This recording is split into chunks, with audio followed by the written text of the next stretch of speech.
Merci Jésus. Alléluia. Gloire à Dieu, gloire à l'Éternel. Est-ce qu'on peut fermer les yeux, prier ensemble s'il vous plaît?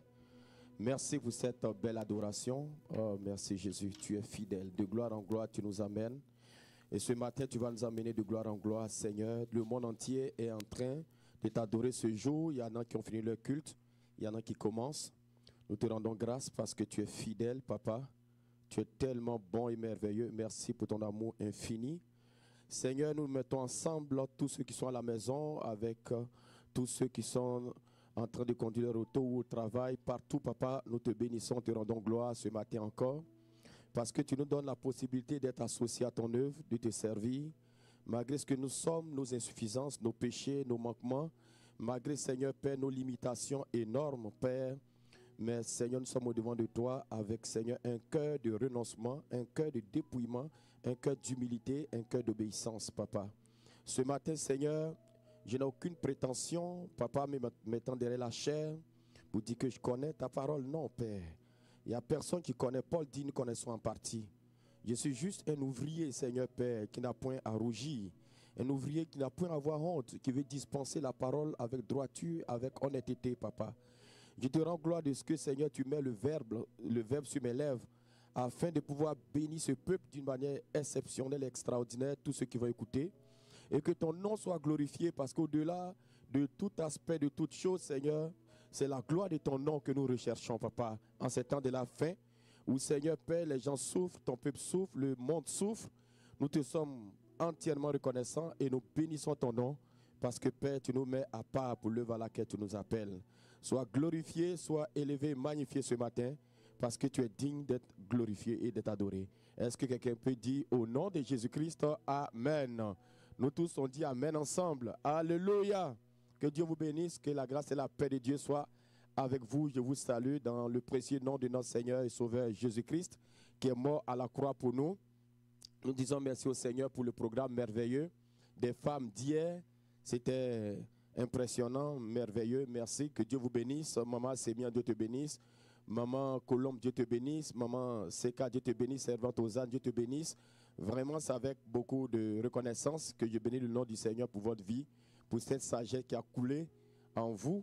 Et lorsque le Seigneur m'a inspiré de vous donner, il restait juste 5 ou 6 jours. Et je me rappelle bien qu'elle disait, ah, pourquoi c'est maintenant que tu nous dis? J'ai dit, le Seigneur le fera. Et voici comment le Seigneur a fait hier. Les gens ont été bénis. J'ai été béni. Tout le monde a été béni. C'est extraordinaire que Dieu se souvienne de vos foyers, de vos épouses. Que Dieu se souvienne vraiment de toutes vos activités. Que la paix de Dieu soit avec vous. Vous avez été une grosse bénédiction pour le monde. Et vous serez toujours une grosse bénédiction.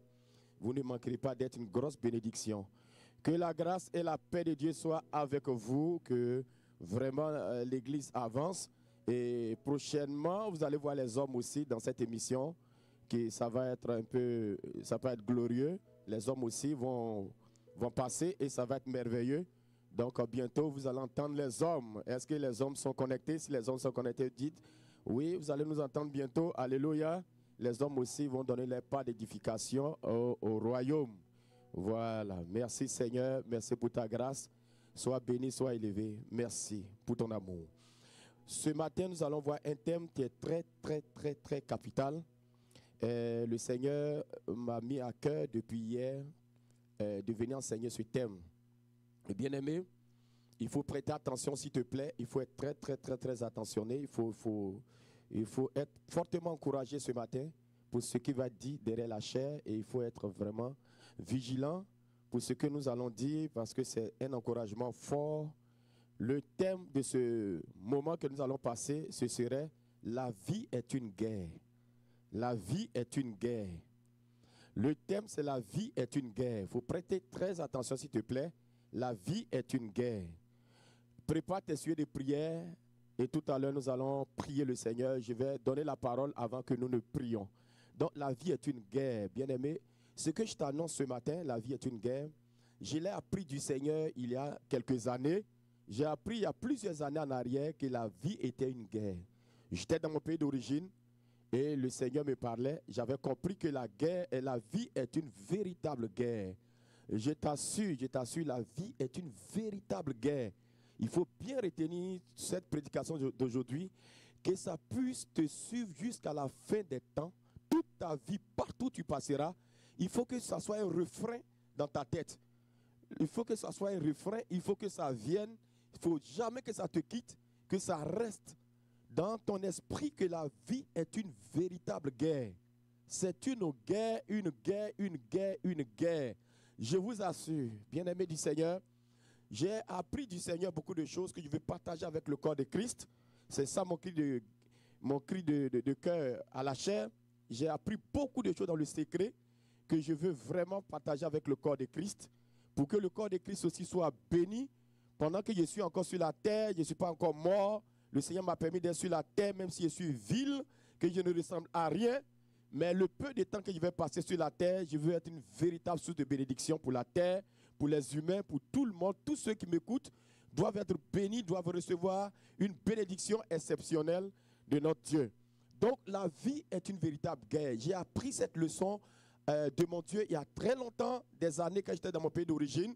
C'est pourquoi j'avais appris à me battre d'une certaine manière. Et il va vous expliquer aujourd'hui, par l'Esprit de Dieu, pourquoi la vie est une guerre. La vie est une guerre.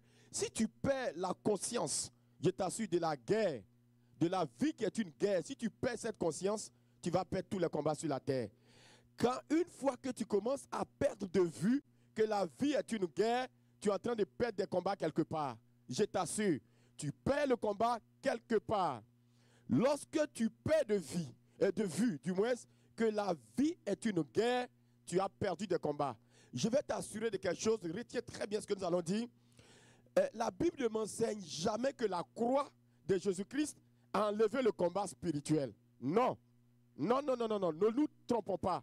La croix de Jésus-Christ, la Bible ne nous explique pas que aucun verset biblique de Genèse 1 jusqu'à Apocalypse 22 nous dit que la victoire de Christ à la croix nous enlevait du combat spirituel. Non, je n'ai jamais vu ça. La croix de Jésus-Christ nous a donné la victoire dans le combat spirituel. Nous a donné la victoire parce que s'il n'y avait pas la croix de Jésus-Christ, on perdrait tout combat, quelles que soient les armes que nous aurons. On perdrait tout combat s'il n'y avait pas la croix de Jésus-Christ. Donc la croix de Jésus-Christ a élaboré, a acquis la victoire à la croix, de telle sorte que tout combat dans lequel nous nous trouvons, nous remportons ce combat par la foi. C'est pourquoi la Bible dit que mon juste vivra par la foi. Quand on lit Habakkuk chapitre 2, le verset 4, aussi dans Hébreux chapitre 10, le verset 38, il dit mon juste vivra par la foi. Donc, la croix ne nous a jamais enlevé le combat. La croix nous a donné la victoire dans le combat. Beaucoup d'enfants de Dieu me posent souvent la question, mais prophète, je ne comprends pas quelque chose. Christ a acquis la victoire à la croix, pourquoi on doit encore combattre? J'ai dit non.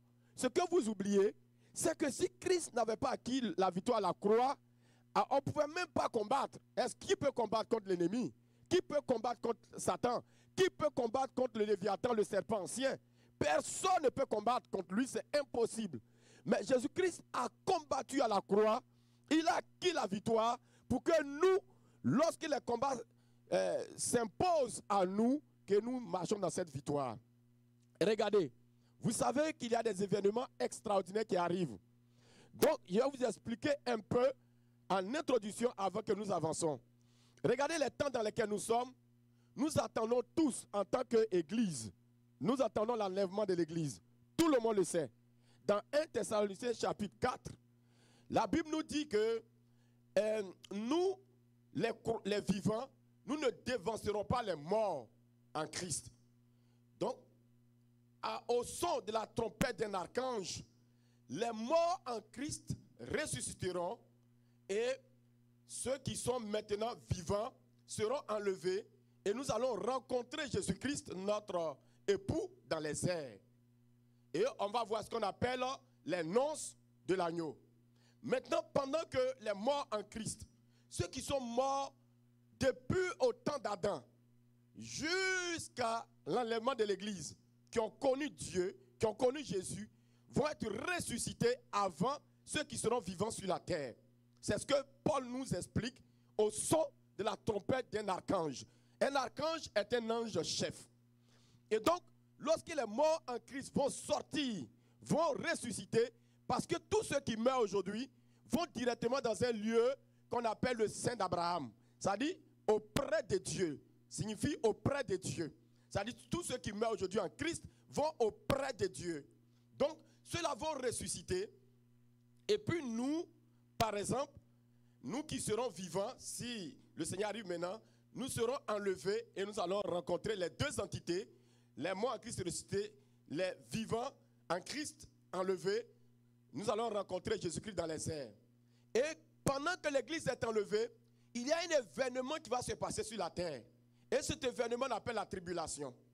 Et la tribulation va durer 7 ans.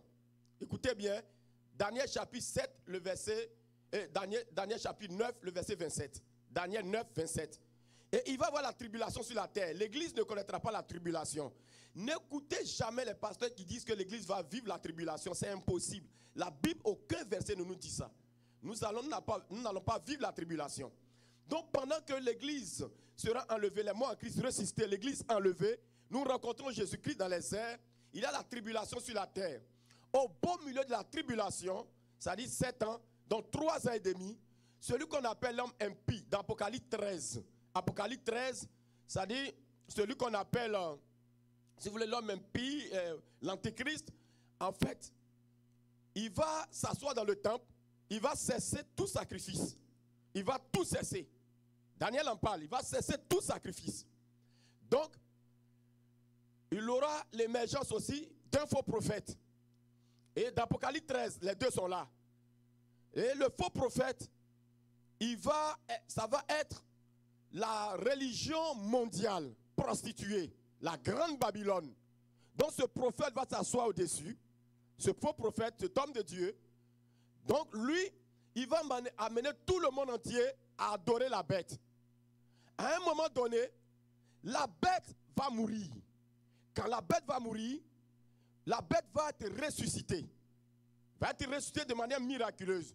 Il va devenir comme un homme, mi-homme, mi-animal, très dangereux et mauvais. Et c'est maintenant, on va parler de ce chiffre 666, toutes ces choses qui vont arriver. Celui qui n'a pas d'argent, n'a pas le chiffre du moins 666, ne peut pas vendre ou acheter. Toutes ces choses vont se passer. Ça va être la plus grande douleur que la terre n'a jamais connue. C'est ça qu'on appelle la grande tribulation. Les 3 ans et demi des 7 ans, la grande tribulation, contenue dans les 7 ans, les 3 ans et demi qui vont se passer en dernière position. Donc c'est en ce moment, lorsque la terre sera totalement corrompue, persécutée, c'est là, vers la fin des 7 ans, que Jésus-Christ va venir maintenant avec les rachetés. Jésus-Christ va descendre avec les rachetés, c'est-à-dire ceux qui ont été ressuscités, ceux qui ont été enlevés l'église, on va venir. Et Jésus-Christ va poser son pied sur le mont des Oliviers. Et la Bible dit que le mont des Oliviers va se fendre en deux. Il va avoir une grande vallée, et ça va être comme une vallée de jugement. Et Jésus-Christ va rentrer maintenant, comment on appelle, va maintenant juger.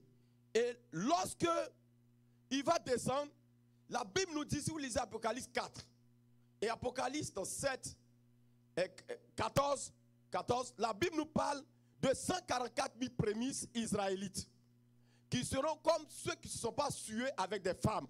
C'est ce qui est écrit. Ils ne se sont pas sués avec des femmes. Ils seront avec Jésus. Ils seront capables d'interpréter les chants et de chanter.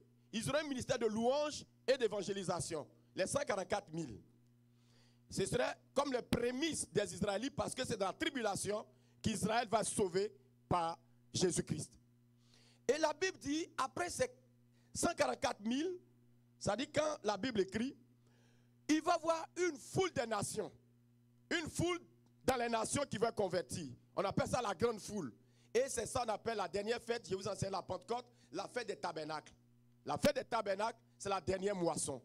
La dernière moisson, parce que les Israélites moissonnaient à la fin de l'année et ils faisaient une fête qu'on appelait la fête des tabernacles. Et ce serait la dernière moisson des âmes d'Apocalypse. Et lorsque Jésus-Christ va moissonner là, il va lier maintenant Satan pour 1000 ans. Quand il va lier Satan pour 1000 ans, Alors Jésus-Christ va maintenant établir son royaume millénium sur la terre. Ça veut dire tous ceux qui ont été enlevés, l'église qui a été enlevée, les morts en Christ qui avaient été ressuscités, l'église qui avait été enlevée, ces deux entités vont s'associer maintenant aux 144 000, vont s'associer à toute cette armée, si vous voulez, et puis à ceux qui seront sauvés dans la tribulation. Ils vont s'associer à eux et on va vivre le royaume millénium. 1000 ans. Et après 1000 ans, écoutez bien là où nous partons ce matin. Suis très bien s'il te plaît. Suis très bien, ne sois pas du tout distrait ni distraite.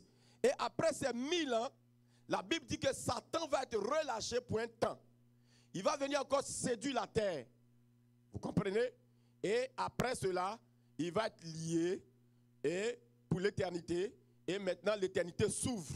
Quand l'éternité va s'ouvrir, Daniel chapitre 12, le verset 2 dit, Daniel 12, 2, de tous ceux qui dorment dans la poussière de la terre, il y en a qui ressusciteront pour la vie éternelle et il y en a qui ressusciteront pour la honte éternelle.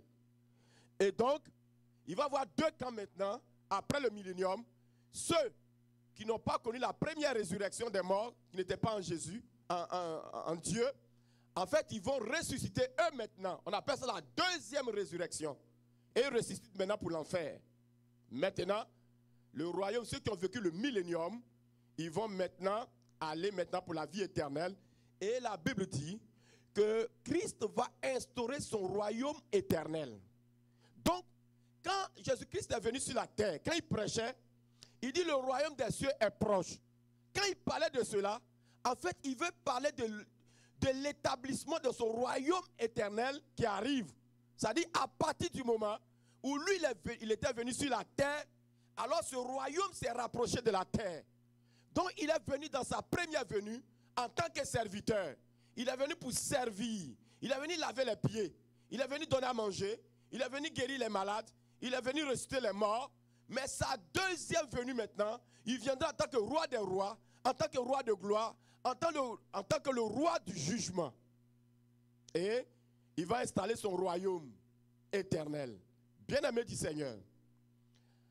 Mais avant l'établissement du royaume éternel de Dieu, que Jésus-Christ va venir installer, avant l'établissement du royaume éternel de Jésus-Christ, écoutez très bien, nous sommes encore sur la terre. Pendant que nous sommes sur la terre, je suis venu t'enseigner par le Saint-Esprit ce matin que la vie est une guerre. On ne rentre pas dans un royaume sans combat. On ne rentre pas dans le royaume éternel, millénium d'abord, et éternel de Jésus-Christ sans combat. Il faut se battre. La vie est une guerre. Si tu rates ce message de ce matin, tu as raté beaucoup, je t'assure. La vie est une guerre. Une véritable guerre. Cette guerre commence dès que l'enfant est conçu dans le ventre de sa mère. Déjà à l'état fœtal, le premier jour de la conception, la guerre a commencé pour toi. Pourquoi? Parce que le fœtus, il va se battre contre les malformations. Il va se battre contre les maladies. Toutes les maladies infectieuses de la mère, il va recevoir cela. Tout ce qui est fatigue de la mère, il va ressentir. Il va se battre contre les présentations vicieuses. Ça veut dire que l'enfant doit naître par la tête. Mais il peut venir par les fesses. Il peut venir par les bras, par les mains. Il peut venir par les pieds. L'enfant va se battre dans le ventre de ça. Il est innocent. Il est à l'état fœtal. Mais déjà le combat a commencé. L'enfant va se battre. Vous allez voir, il va tourner dans le ventre de sa mère. Il va changer de position.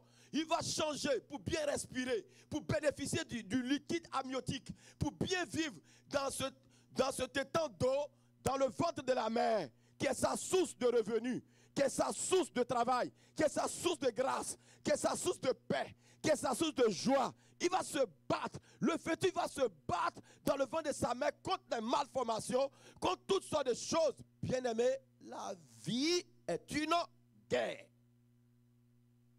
La vie est une guerre. Lisons nos textes bibliques maintenant. La vie est une guerre. Allons dans 1 Jean 5, 19. 1 Jean 5, 19. Nous savons que nous sommes de Dieu et que le monde entier est sous la puissance du malin. Nous savons que nous sommes de Dieu et que le monde entier est sous la puissance du malin. Allons dans maintenant 1 Pierre 2, 11. 1 Pierre 2, 11. Allons dans 1 Pierre 2, 11. 1 Pierre 2, 11 nous dit: Bien-aimés, je vous exhorte, comme étrangers et voyageurs sur la terre, à vous abstenir des convoitises charnelles qui font la guerre à votre âme. Donc il y a une guerre contre notre âme. Vous comprenez? Qui font la guerre à notre âme. Donc notre âme vit une guerre quotidienne. Allons maintenant dans Apocalypse chapitre 12. Allons dans Apocalypse chapitre 12, le verset 7 à 17. Apocalypse 12, 7 à 17. On arrive dans Apocalypse chapitre 12, le verset 7 à 17. On lit ensemble s'il vous plaît. Il eut guerre dans le ciel. Ah, il a eu guerre dans le ciel. Très bien. On parle de guerre aujourd'hui. Il eut guerre dans le ciel. Michael et ses anges combattent contre le dragon. Et le dragon et ses anges combattent. Vous voyez, il y a deux armées. On va comprendre. Mais ils ne furent pas les plus forts.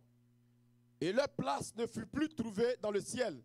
Et il fut précipité le grand dragon, le serpent ancien, appelé le diable, et Satan, celui qui séduit toute la terre. Il fut précipité sur la terre et ses anges furent précipités avec lui. Et j'entendis dans le ciel une voix forte qui disait: Maintenant le salut est arrivé, et la puissance et le règne de notre Dieu, et l'autorité de son Christ. Car il a été précipité l'accusateur de nos frères, celui qui les accusait devant notre Dieu, jour et nuit. Le verset 11. Ils l'ont vaincu à cause du sang de l'agneau et de la parole de leur témoignage. Le verset que j'aime beaucoup aussi dans la Bible. Et ils n'ont pas aimé leur vie jusqu'à craindre la mort. On continue, verset 12. C'est pourquoi réjouissez-vous, cieux, et vous qui habitez, dans les cieux. Malheur à la terre et à la mer, car le diable est descendu vers vous, animé d'une grande colère, sachant qu'il a peu de temps. Quand le dragon vit qu'il avait été précipité sur la terre, il poursuivit la femme qui avait enfanté, l'enfant mâle. Et les deux ailes du grand aigle furent données à la femme, afin qu'elle s'envolât au désert vers son lieu, où elle est nourrie un temps des temps, et la moitié d'un temps, lors de la face du serpent, loin de la face du serpent. Et de sa bouche, le serpent lança de l'eau comme un fleuve derrière la femme, afin de l'entraîner par le fleuve. Et la terre secourut la femme. Et la terre ouvrit sa bouche et engloutit le fleuve que le dragon avait lancé de sa bouche. Voyez le dernier verset. Et le dragon fut irrité, vous comprenez, fut irrité contre la femme. Hein? Et il s'en alla faire la guerre au reste de sa postérité. 2. Et à ceux qui gardent les commandements de Dieu. 3. Et qui ont le témoignage de Jésus. Vous comprenez? Et il s'éteint sur le sable de la mer. Le diable allait faire la guerre à la femme, à sa postérité, à tous ceux qui gardent le commandement de Dieu. Vous comprenez? Donc, bien-aimé du Seigneur, ce matin, je suis venu t'encourager fortement et te mettre dans un principe de réalité spirituelle que si tu manques cela, tu as manqué beaucoup de choses dans ta vie spirituelle. Si l'Église manque cela sur la terre, nous sommes foutus. Nous sommes foutus. Tout homme vivant sur la terre est dans une guerre quotidienne. La vie est une guerre. Est-ce que tu peux le dire? La vie est une guerre. Je veux que tu comprennes très bien ce message. Dis, la vie est une guerre. La vie de tous les jours est une guerre. Dès le premier jour de conception, je l'ai dit, la vie est une guerre pour le fœtus. Nous menons une guerre à plusieurs niveaux. Regardez, Psaume 22, 1 à 3 nous dit. C'est David qui parle. Psaume 22, 1 à 3. Mon Dieu, pourquoi m'as-tu abandonné? Et t'éloignes-tu sans me secourir, sans écouter mes plaintes? Mon Dieu, j'écris le jour, et tu ne réponds pas. La nuit, je n'ai point de repos. Il dit, je n'ai point de repos. Il veut dire qu'il est dans une guerre. Il n'a point de repos. Pourtant, tu es le saint, tu sièges au milieu des louanges d'Israël. La vie est une guerre. La vie est une guerre, bien-aimée du Seigneur. Regardez comment la guerre se passe. La guerre, elle est d'abord intérieure, intime. Une guerre commence de manière intime, intérieure, dans ton intimité. Toute guerre dans les nations que tu as vues, les guerres physiques dans les nations, ça a commencé dans les cœurs. Ça a commencé dans le cœur d'un président. Ça a commencé dans le cœur d'un ministre, d'un député. Ça a commencé dans le cœur d'un maire, dans le cœur d'une population, d'un parti politique. Et ça s'est étendu à des réunions. Et maintenant, il y a une déclaration de guerre. La guerre commence dans ton âme, dans ton cœur. Lorsque tu es assis tranquillement et tu es assise tranquillement, la guerre commence en toi. Commence où? Dans tes pensées. La guerre commence dans tes pensées. L'ennemi veut corrompre nos pensées. La Bible dit c'est du cœur que viennent les mauvaises pensées. Tu es tranquille et subitement une guerre commence dans tes pensées. Une guerre commence dans tes pensées contre ton mentor, contre ton pasteur, contre ton frère, contre ta soeur, contre ton père, contre ta mère.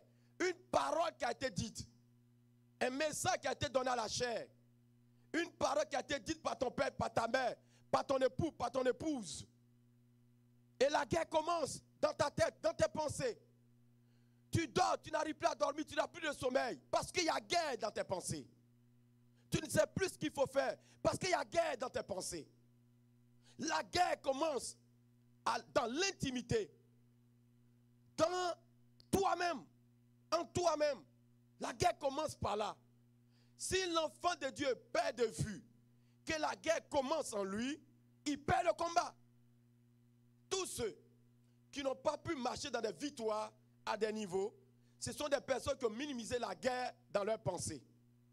Bien aimé, nous allons voir des situations tout à l'heure. Tu vas être édifié ce matin. Par la grâce de Dieu, je vais être édifié. Donc la guerre commence dans nos pensées. Nous sommes là tranquilles, couchés sur notre lit, une bonne nuit. On se lève matin, un appel téléphonique, tout dérange notre journée. La guerre commence dans nos pensées. La guerre commence là où on ne s'entend pas. On ne s'attend pas, on s'attend le moins. Là où tu es tranquille, paisible, où tu scrutes la vie avec beaucoup d'abondance, avec beaucoup de perspectives, où tu as une perspective de grâce, de paix, de tranquillité avec ta femme. Quelque chose arrive dans le foyer. La guerre commence dans tes pensées. Entre ta femme et toi, des mauvaises pensées arrivent dans ta tête, contre ton mari, contre ta femme. Des divorces sont arrivés parce que la guerre a commencé dans des pensées sans que les gens n'y prennent garde. Bien aimé, la vie est une guerre. La vie est une guerre. La vie est une guerre. Ton enfant parle, tu reçois ça mal. La guerre commence dans ta pensée contre ton enfant. Ou ton père, ta mère parle, la guerre commence dans ta pensée. Bien aimé, la vie est une guerre. Je vais te répéter, la vie est une guerre aujourd'hui, peut-être 100 fois, 200 fois, 1000 fois. La vie est une guerre. J'ai appris cette leçon il y a des années. La guerre commence dans nos pensées.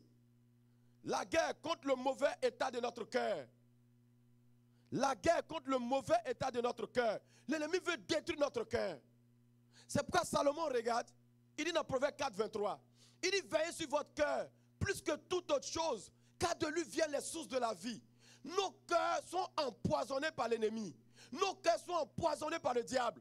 Nos cœurs sont empoisonnés. Bien-aimé, tu veux vivre tranquille et ton cœur est empoisonné par une parole de quelqu'un. Tu veux vivre tranquille et ton cœur est empoisonné par ton patron au travail, par un collègue, par une collègue, par un appel téléphonique, par quelque chose. De la même manière, nos pensées sont corrompues et la guerre commence là-bas. De la même manière, nos cœurs subissent les pressions de la guerre. La vie est une guerre.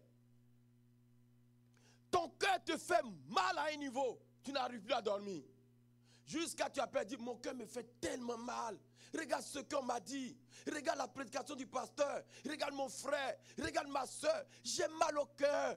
Il y a des gens qui font des fibrillations auriculaires. Ça dit leur cœur bat vite ou des palpitations juste à cause d'une parole. Juste à cause de la perte de quelqu'un. Il y a guerre dans nos cœurs. Nos cœurs sont un centre énergétique de production d'émotions. Nos cœurs sont c'est un laboratoire de production de tests émotions. Les émotions sont nombreuses dans nos cœurs. Si on baisse ton cœur ce matin, pendant que je suis en train de prêcher, les émotions dans ton cœur sont énormes. Aujourd'hui, peut-être tu t'es levé, ton cœur battait vite à cause de ce temps. Peut-être ton cœur n'était pas en bon état à cause de quelque chose que tu as vécu hier, à cause d'un songe, à cause d'un rêve, à cause de quelque chose. Nos cœurs sont des centrales énergétiques de production d'émotions. La vie est une guerre dans nos cœurs. Nos cœurs vivent les pressions de la vie, vivent les pressions, les vicissitudes de la vie. Nos cœurs sont empoisonnés par la vie. Nos cœurs sont empoisonnés par des paroles. Nos cœurs sont empoisonnés par les défaites. Nos cœurs sont empoisonnés par les échecs. Nos cœurs vivent une pression énorme. Il y en a qui tombent malades. On les hospitalise à cause des pressions de la vie. Bien-aimé, la vie est une guerre. Est-ce que quelqu'un peut entendre cela ce matin? Que la vie est une guerre. Est-ce que quelqu'un peut accepter ce matin que la vie est une guerre? Une fois qu'on apprend que la vie est une guerre, on ne plaisante plus. Une fois qu'on apprend que la vie est une guerre, on ne joue plus. Une fois qu'on apprend que la vie est une guerre, qu'on a la connaissance. Mon peuple périt par manque de connaissance. Dans Osée 4:6, si tu sais que la vie est une guerre, tu ne joueras plus avec certaines choses. Si tu comprends que la vie est une guerre, tu ne t'amuseras plus avec certaines choses. On sait que le serpent pique, il est mauvais. Bien-aimé, on ne jouera pas avec la gueule du serpent. La vie est une guerre. Guerre dans nos pensées, guerre dans nos cœurs. Les conflits qui arrivent dans les églises, les conflits qui arrivent dans les familles, les conflits qui arrivent dans les nations, ça commence dans les pensées et dans le cœur.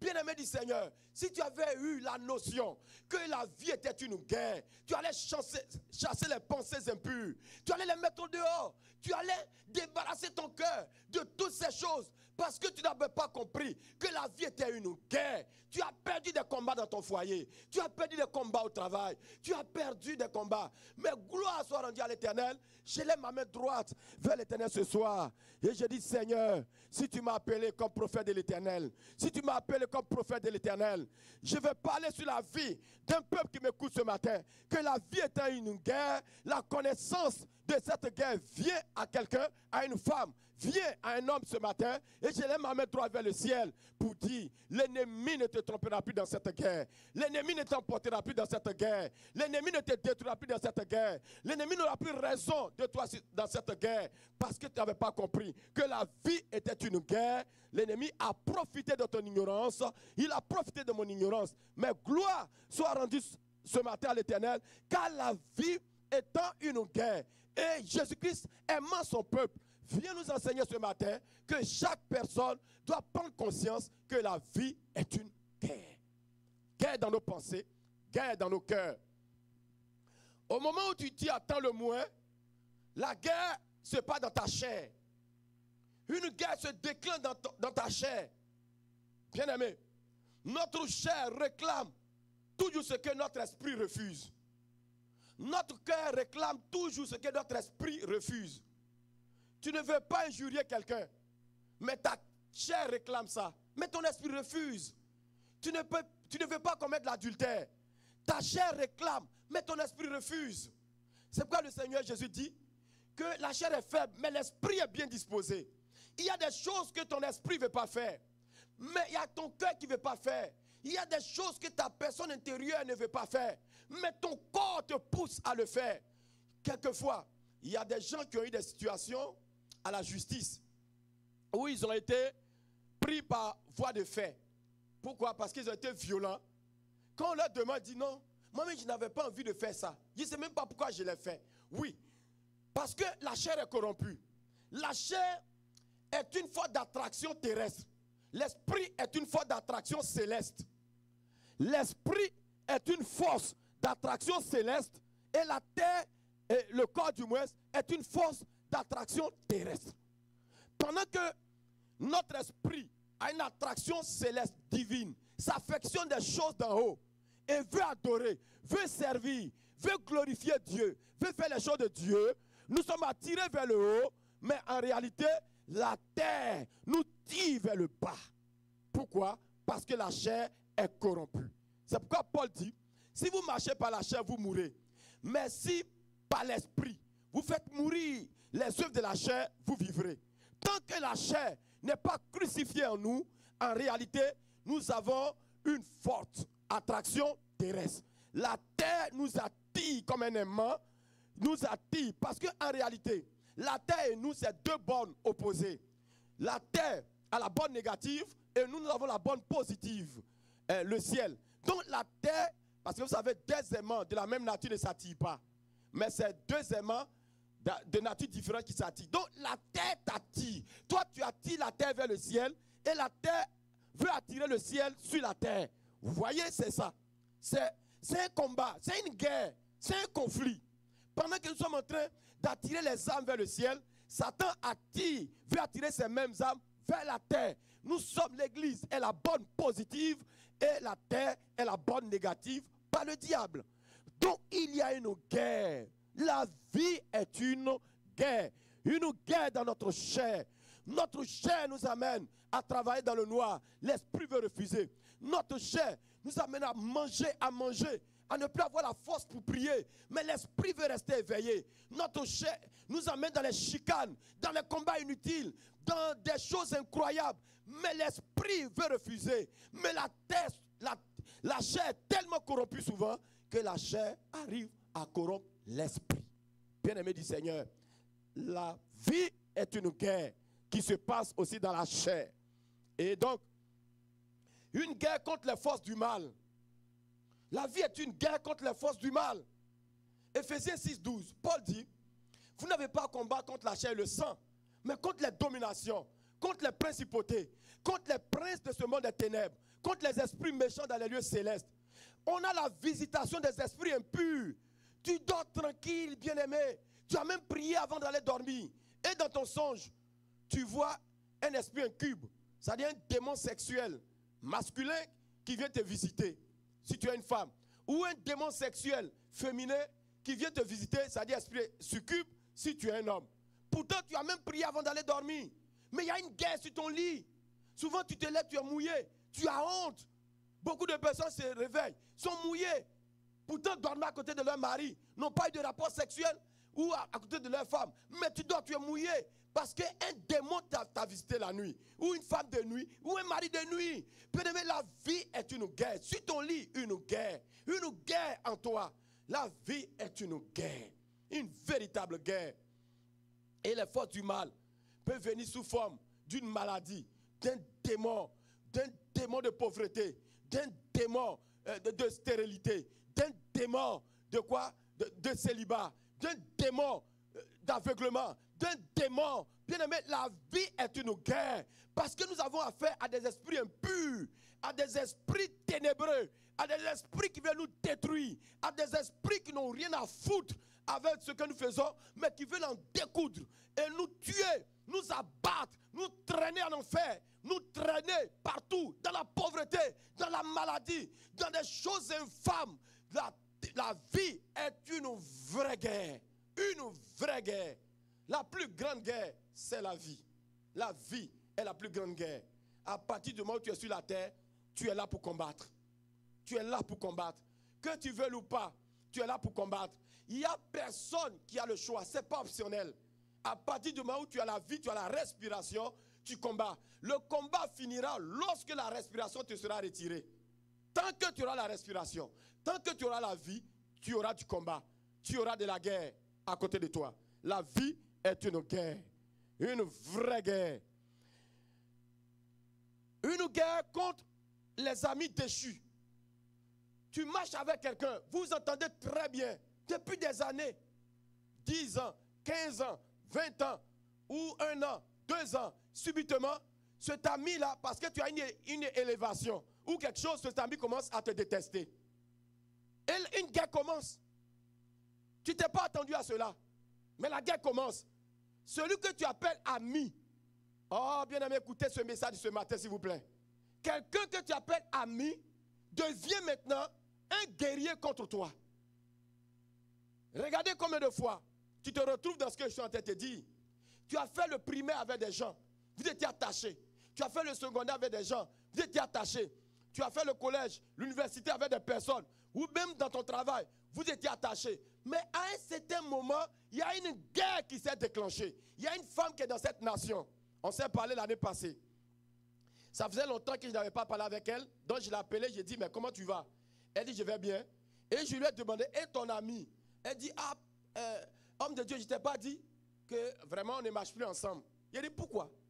Elle dit que j'ai ma soeur qui est en Afrique, qui est partie à l'église. Et son pasteur qui est un prophète, il dit, est-ce que ta soeur qui est au Canada a une amie qui s'appelle de tel nom? Elle dit, je ne sais pas. Je ne sais pas du tout, il faut que je l'appelle. Donc elle est sortie, elle a appelé sa soeur qui est ici à Montréal. Elle appelle sa soeur et elle lui demande, est-ce que tu as une amie qui s'appelle tant? Elle dit oui, que j'ai une amie qui s'appelle comme ça, mais on ne s'entend même pas ces derniers temps. Elle dit, il y a un prophète, mon prophète me dit que cette amie ne t'aime pas. C'est pourquoi vous ne vous entendez pas. Le prophète ne connaît même pas cette fille. Pour dire qu'il connaît même la soeur qui est ici. Et donc, effectivement, elle dit elles se sont séparées. Pourtant, elles marchaient ensemble. La première fois que je les ai vues, elles étaient ensemble. Chaque fois qu'elles venaient me voir, elles étaient ensemble. Mais bien aimé, cette amie a développé des desseins malsains. Bien aimé, celui que tu appelles ami, celle que tu appelles amie, bien aimé, il y a une guerre qui va se déclencher sur vos vies. Il y a une guerre même peut-être qui s'est déclenchée depuis des années. Je dis la vie est une guerre, ne perds pas de vue que la vie soit une guerre. Bien aimé, pendant que nous vivons sur la terre, ne jouons pas avec notre vie. La vie est une guerre. Je ne suis pas venu te jeter une psychose. En regardant autour de toi, tout est une guerre. Même tu vois des objets, c'est une guerre. Non, non, non, c'est pas ça. Mais je suis venu te donner un enseignement que le Saint-Esprit m'a donné pour fortifier le corps de Christ et comprendre que la vie est une guerre. La vie est une véritable guerre. Et cette guerre, tu peux la perdre si tu t'amuses. Si tu la perds, le sang de Jésus-Christ n'a plus de signification pour toi. Mais le sang de Jésus-Christ, le nom de Jésus-Christ, le Saint-Esprit ont une signification lorsque nous prenons conscience que la vie est une guerre. Vous voyez la pauvreté des chrétiens, la pauvreté financière et matérielle des chrétiens. Les chrétiens ne savent pas que la vie est une guerre. Donc ils jouent avec leur vie. Ils pensent que quelqu'un va venir un jour les soutirer d'une situation. Non, il faut te battre. La vie est une guerre. Si tu ne travailles pas de manière acharnée, si tu ne travailles pas sur tes caractères, si tu ne travailles pas sur ta destinée, tu n'auras pas. Tu accuses les gens. Non, cette personne ne me bénit pas, cette personne ne fait pas ça, cette personne... Mais non, ce n'est pas à elle de te bénir. C'est à toi de chercher. C'est à toi de savoir que la vie est une guerre. Et aller chercher dans tes projets, aller chercher dans les forces intérieures que Dieu t'a données, à te battre à un niveau de la vie pour avoir de Dieu. La vie est une guerre. C'est une guerre. On ne compte pas sur quelqu'un. Ne compte pas sur ton père. Ne compte pas sur ta mère. Ne compte pas sur ta tante. Ne compte pas sur ton oncle. Ne compte pas sur ton pasteur, sur ton neveu. Compte sur Dieu qui t'a créé. La vie est une guerre. Compte sur Dieu. Celui sur lequel tu comptes va te décevoir. Il va te décevoir. La vie est une guerre. C'est une guerre. La vie est une guerre. Alléluia. La vie est une guerre. Ne compte pas sur quelqu'un. Ne compte pas sur un homme qui va te donner l'argent pour financer tes projets. Et s'il meurt, ne compte pas sur une grande soeur, sur un grand frère. Et si une maladie les attaque, ne compte pas sur quelqu'un. Moi, j'ai connu des gens qui ont mis leur espoir sur leur oncle quand il est mort. Plus jamais ils ont pu décoller dans la vie. Ils sont restés cloués. Josué comptait sur Moïse. Quand Moïse est mort, Josué était assis. Dans Josué chapitre 1. Josué était assis jusqu'à ce que Dieu lui dise, Josué, lève-toi. Arrête de pleurer. Il faut faire monter ce peuple. Il s'agit de traverser le Jourdain et aller à Canaan. Il ne s'agit pas de pleurer, Josué. Tu vas pleurer combien de temps? Lève-toi. La vie est une guerre. Ce peuple au cou raide, c'est toi maintenant tu dois le prendre. Ce peuple à l'adoration légère, c'est toi qui dois le prendre. Ce peuple désobéissant, c'est toi qui dois le prendre. Et tu vas vivre maintenant la guerre que Moïse a vécue. N'oublie pas que tu as combattu dans les autres 17, les Amalécites. Josué, lève-toi. La vie, c'est une guerre. Lève-toi. Alléluia. La vie est une guerre. Lève-toi. Est-ce que je parle à un Josué ce matin? Est-ce que je parle à un Josué ce matin? Un Josué, une Josué qui est connecté. Lève-toi. La vie est une guerre. Arrête de pleurer. Tu vas pleurer combien de fois ton père? Tu vas pleurer combien de fois ta mère? Tu vas pleurer combien de fois ton fils? Tu vas pleurer combien de fois ton oncle? Lève-toi. C'est toi qui es espoir de toute une génération. La vie, c'est une guerre. Réveille-toi. Relève-toi d'entre les morts. Christ t'éclairera. La vie, c'est une guerre. Mon frère aîné est décédé en 1999. Je l'ai pleuré pendant presque 3 ans. Lorsque je dormais, je le voyais dans mes songes. Lorsque je dormais, je le voyais dans mes rêves. Mais il a fallu que je dise à mon pasteur, nous avons combattu. J'ai dit, je ne vais plus le voir. Il est mort. C'est vrai qu'il m'avait promis plein de choses. Je suis le dernier, le cadet. On appelle ça le Benjamin, le cadet. Le cadet, le tout dernier. Je pense, cadet, voilà. Cadet, c'est ça. Ah, Benjamin. Ah, my God. Cadet, Benjamin. Bon, écoutez, vous êtes là-bas, vous m'écoutez. Le dernier, c'est 11 sur 11. C'est quoi? C'est cadet, c'est Benjamin. Tu le sais. Que Dieu te bénisse. Avançons. Ça, ce n'est pas verset biblique, c'est français. Donc, je suis le dernier 11 sur 11. Bien-aimé du Seigneur. Donc, mon frère, il était 10e. Il m'avait promis beaucoup de choses. Il dit, lorsque tu vas finir ta formation, parce que je devais finir en 2000, je vais t'envoyer au Canada. Il avait même prophétisé sur moi, ma venue au Canada. Je vais t'emmener au Canada. Tu vas vivre avec moi, avec ta fiancée, jusqu'à ce que tu économises pendant au moins 5 ans, puis il te fait partir au Canada. Voici les promesses, les projets de paix et non de malheur que mon frère aîné avait pour moi. Mon frère aîné avait des projets de paix et non de malheur, comme dans Jérémie 29, 11. Mais la mort l'a frappé, l'a arraché de mon affection. Je l'ai pleuré pendant près de 3 ans. Je le voyais dans mes songes. Oh bien-aimé, j'ai dit à quelqu'un ce soir, ce matin du moins, toi qui as vécu un deuil que tu ne comprends pas, je te dis, ce n'est pas tout que tu dois comprendre. Deutéronome 29, 29 dit, les choses cachées sont pour Dieu et les choses révélées sont pour les hommes. S'il te plaît, tu as des choses révélées. Jean 10, 10, Jésus-Christ nous donne la vie abondante. Tu as les choses révélées. 3 Jean 2, bien-aimé, je souhaite que tu prospères à tous égards. Sois en bonne santé comme prospère l'état de ton âme. La vie est une guerre. Lève-toi et combat. Le combat de la foi. Lève-toi et combat. Amène ta famille plus loin. Lève-toi et combat. Amène ta destinée plus loin. Lève-toi et combat. Amène les choses à l'existence. Lève-toi et combat. La vie est une guerre. Arrête de pleurer ta mère. Arrête de pleurer ton père. Arrête de pleurer ton oncle. Arrête de pleurer un patron. Lorsqu'il est mort, ils t'ont enlevé. Non.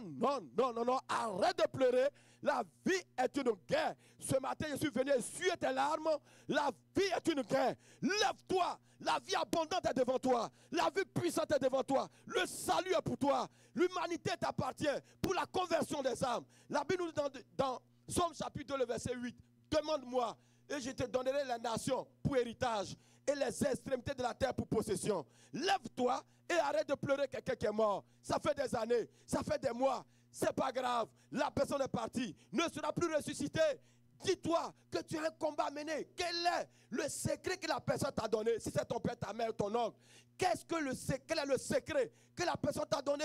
La personne a mis certainement une confiance en toi. Lève-toi maintenant. C'est toi qui dois soutenir ta famille. Tu dois soutenir ton église. Tu dois soutenir les nations. Les gens t'attendent. La révélation, ta révélation. Les nations attendent ta révélation. Pendant que tu continues de pleurer, la vie est une guerre, s'il te plaît. Est une guerre. Arrête de pleurer ton fils qui est mort. Arrête de pleurer ta fille qui est morte. Arrête de pleurer ton oncle, ton père, ta femme. Je suis venu, ton mari, je suis venu t'encourager ce matin. Bien que la douleur soit forte, mais lève-toi. La vie est une guerre. Lève-toi et combat. La vie est une guerre. Donc, je disais, alléluia. Donc, un ami déchu. Tu es marié. Tu vis bien avec ton mari. Un matin, vous vous levez, la chicane commence. Parce que ton mari est déchu. Parce que ta femme est déchue. La chicane commence et la chicane ne se tait plus. La guerre commence. Peut-être même vous êtes allés ensemble la nuit. Peut-être vous êtes allés intimement ensemble. Mais vous vous réveillez le matin pour un simple fait. La guerre commence entre ton mari et toi. Une guerre terrible. Une guerre que tu ne comprends pas. Une guerre qui s'annonce que tu ne comprends pas. La guerre commence entre toi et ton mari. Entre ton mari et toi. Pourtant, vous avez fait des années ensemble. Vous avez fait des mois ensemble. Vous avez même des enfants ensemble.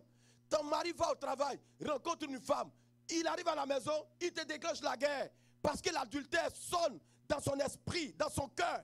Et sonne dans sa pensée. La lutte intérieure. Il commence à ne plus te voir comme une belle femme. Il commence à ne plus te voir comme elle commence à ne plus te voir comme un bon monsieur. Tout commence à débalancer dans la famille. Ton mari commence à être déchu. Ta femme commence à être déchue. Et d'ici quelques temps, le divorce est arrivé. Et voilà, tu ne comprends pas. Tu n'as pas compris que la vie était une guerre. Si tu avais compris que la vie était une guerre, pendant que cette guerre montait contre toi, tu étais une guerrière. Tu es un guerrier. Parce que celui qui fait la guerre, c'est un guerrier ou une guerrière. Tu aurais pris tes genoux à terre, des temps de lamentation, de prière, de pleurs incessants devant Dieu pour rétablir l'ordre des choses. Il y a une femme qui est venue me voir il y a 2 ans. Elle dit, ils ont prié et son mari a eu un travail. Et quand son mari a eu le travail, il y avait 2 boulots et ils ont fait un choix. Son mari arrive au travail, son mari rencontre une femme qui vient d'un autre continent mais qui est ici, à Montréal ici, ça fait 2 ans. Et la femme l'envoûte. Son mari commence, après 17 ans de mariage et de fidélité, son mari commence maintenant à changer de comportement, à ne plus l'aimer. Son mari peut passer des heures et des heures. Cette femme envoie sur WhatsApp à son mari. Cette femme envoie la photo de son sexe. Écoutez, sur WhatsApp, pour envoûter cet homme. Et cet homme est envoûté par le sexe de la femme. La femme prend le téléphone, elle l'ouvre un jour, elle voit le sexe d'une femme avec des paroles d'amour. Bien aimé, le combat a déclenché dans son travail. Ah, j'ai dit, on va se mettre en prière, c'est un combat. Ce sont des démons qui sont levés contre ton foyer. Et je lui ai donné des techniques de combat. Nous avons combattu. Quelque temps après, elle est venue me dire, pasteur, que Dieu te bénisse. Tout est rentré dans l'ordre. Après presque 1 an de combat, elle a combattu pendant presque 1 an pour arracher son mari.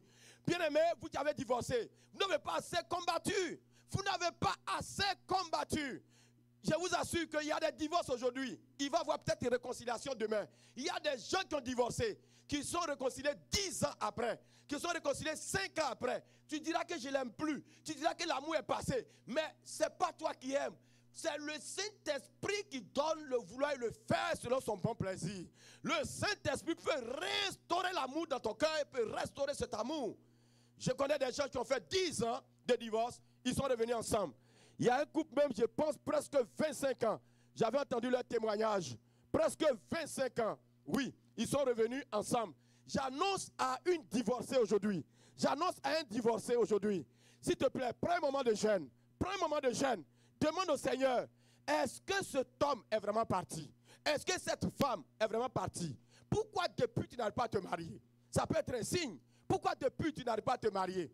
Peut-être vous êtes séparés il y a 1 an, 2 ans, 3 ans, 4 ans. Mais toute tentative de mariage échoue. Mais peut-être Dieu veut une réconciliation. La Bible dit que le Seigneur nous a donné le ministère de la réconciliation en Jésus-Christ. Il y a un couple dans mon pays d'origine.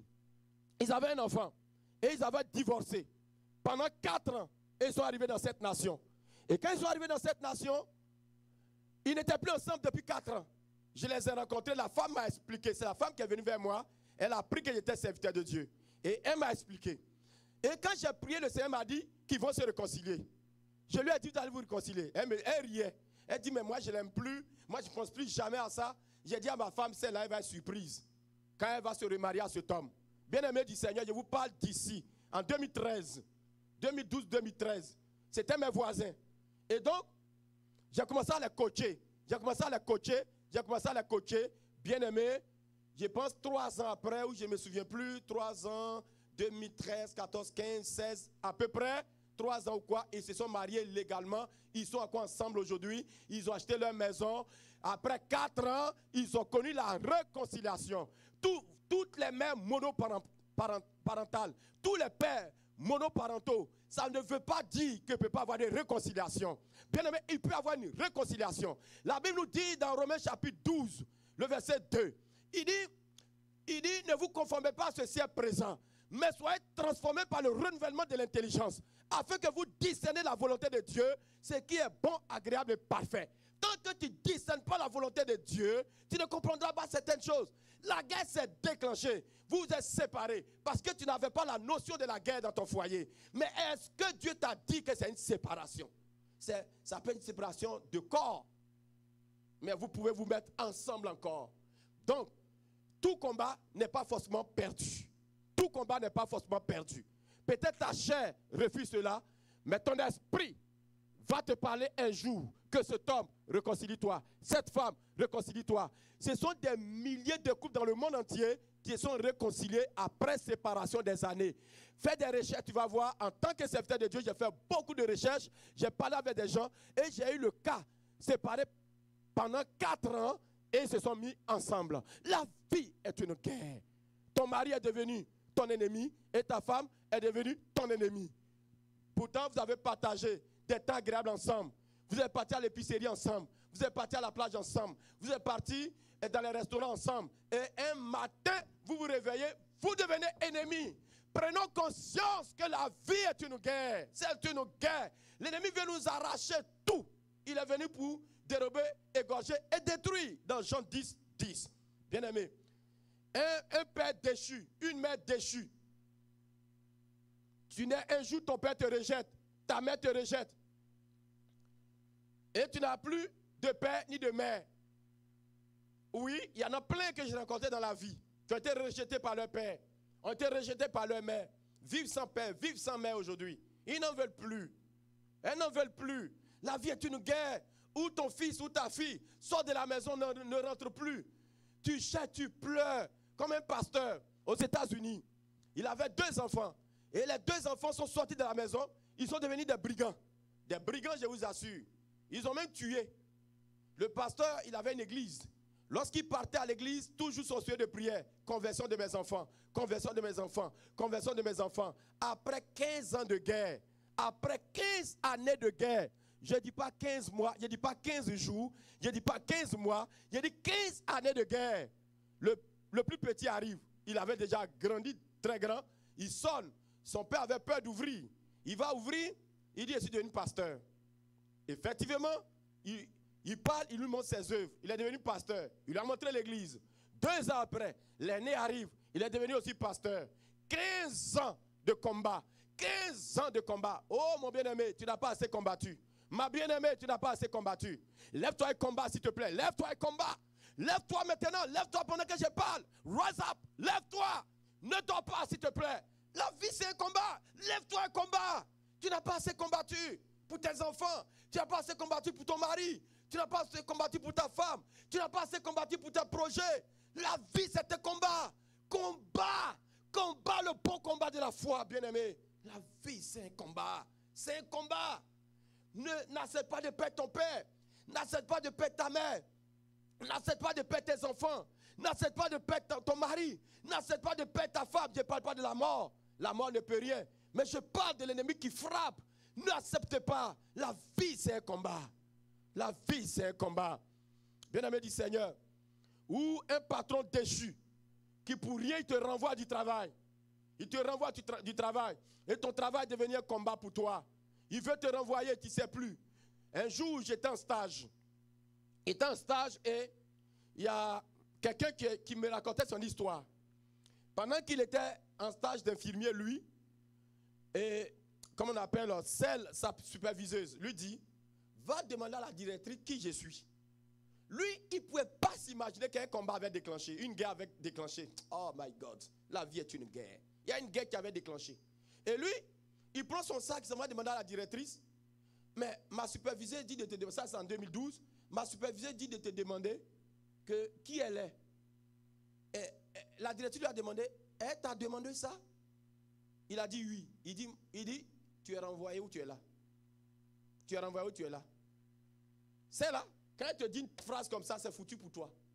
Il est retourné en stage. Il dit, quand il prépare les médicaments, elle est derrière elle. Jusqu'à il tremble, le médicament tombe. La femme prend son cahier, note, tu as fait tomber le médicament. J'ai dit, quand il prend un médicament dans le tiroir, il dit, même comprimé, il veut prendre dans le tiroir, il dit, fais vite, le malade va mourir, fais vite. Quand il prend le comprimé, tombe. Il a renvoyé sur le champ. On ne peut pas commettre 3 erreurs. Dans la première erreur, les 2 autres erreurs, renvoyées. Fini. Bien aimé, la vie est un combat. La vie est un combat. Lorsque ton patron commence à se lever contre toi, lorsque, comment on appelle, un collègue commence à se lever contre toi, tu n'arrives pas à comprendre les choses. La vie est un combat. Là où je travaillais, où j'étais infirmier chef, ici à Québec, bien aimé du Seigneur, il y avait 17 infirmiers qui étaient passés, n'ont pas pu résister. Il y avait une petite fille là-bas qui faisait renvoyer les gens. Elle a eu une histoire des affaires avec moi, elle ne me parlait plus. On m'a dit, celle-là, elle est dangereuse. Fais attention. Bien aimé, un jour, j'ai parti au travail conduisant mon auto. J'ai dit, Seigneur, qu'est-ce que tu veux que je fasse à cette fille qui fait partie des gens? Et le Seigneur me dit qu'on gagne tout par l'amour. Bien aimé, je suis arrivé, j'ai commencé à la taquiner.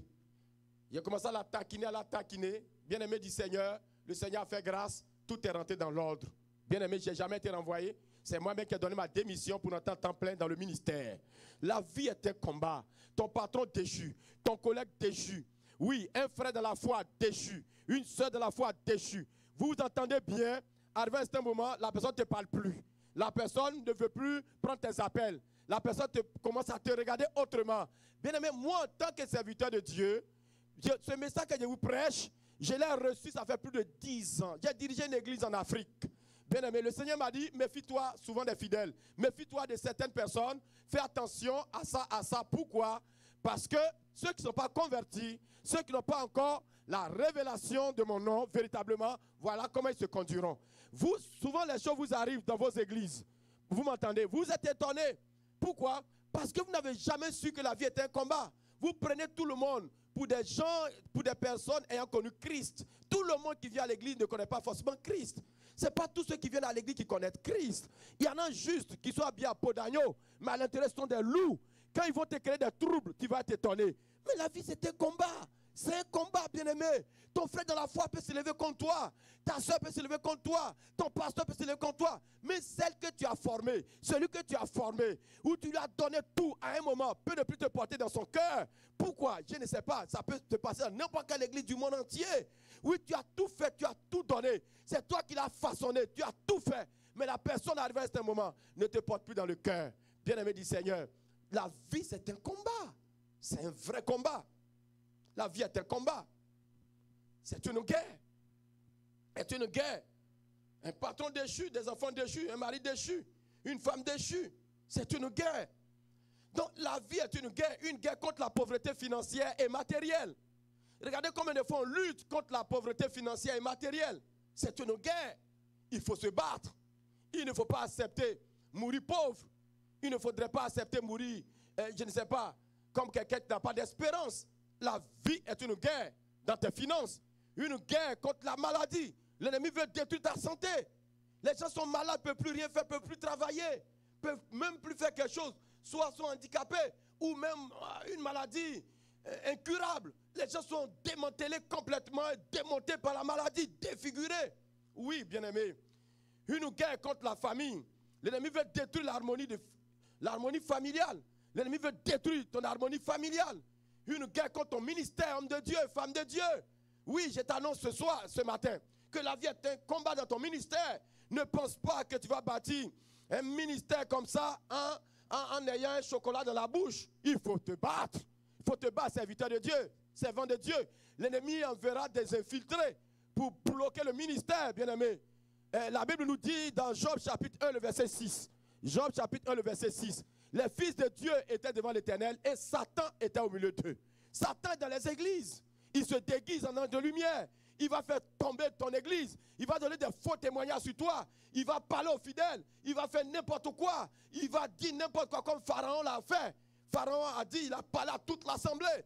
Bien-aimé du Seigneur, la vie est un combat dans ton ministère, dans ta famille. Il va y avoir des infiltrations. Il y a des personnes qui ont reçu des gens dans leur famille. Tout a été dégringolé. Les gens ont perdu un emploi. Des gens ont perdu une vie même humaine. Oui, à cause de l'hospitalité. Or, l'hospitalité est bénissante parce que la parole de Dieu dit que des gens, pour ayant hébergé des personnes, ont eu quoi? Ont hébergé des anges. Mais souvent, l'hospitalité a créé problème parce que ça a été fait sans discernement et l'ennemi a infiltré ton foyer. Souvent, c'est un neveu, une nièce. Une fois, j'ai reçu un enfant de rien du tout qui avait 10 ans, qui prenait des aiguilles la nuit parce qu'il faisait la sorcellerie, piquait le genou de sa mère. Sa mère avait toujours mal au genou, elle ne comprenait pas. Donc, je faisais la délivrance et il a dit que la nuit, je pique ma mère avec des aiguilles. Et sa mère était là, son père était là. Un jour, sa mère avait des douleurs terribles de genoux. Et il a dit, il a pris un marteau pour taper dans son genou. La vie est une guerre. Ton propre fils fait la sorcellerie ou ta propre fille. C'est une guerre dans ta maison. Une guerre. Alléluia. Une guerre. La vie. Une guerre contre tes projets. Une guerre contre tes projets. Depuis tes projets ne voient pas le jour. Tu as tellement de grands projets, tellement de belles idées.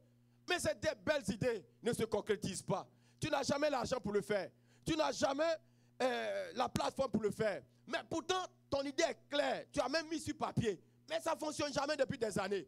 Tu vas dire non, ce n'est pas le temps de Dieu. Bien-aimé, arrêtons ça. Le temps de Dieu, c'est quel temps? Dis-moi, le temps de Dieu, c'est quel temps? Le temps de Dieu, c'est le jour où tu te lèves. Le temps de Dieu, c'est le jour où tu te lèves. C'est vrai, il faut discerner, c'est vrai.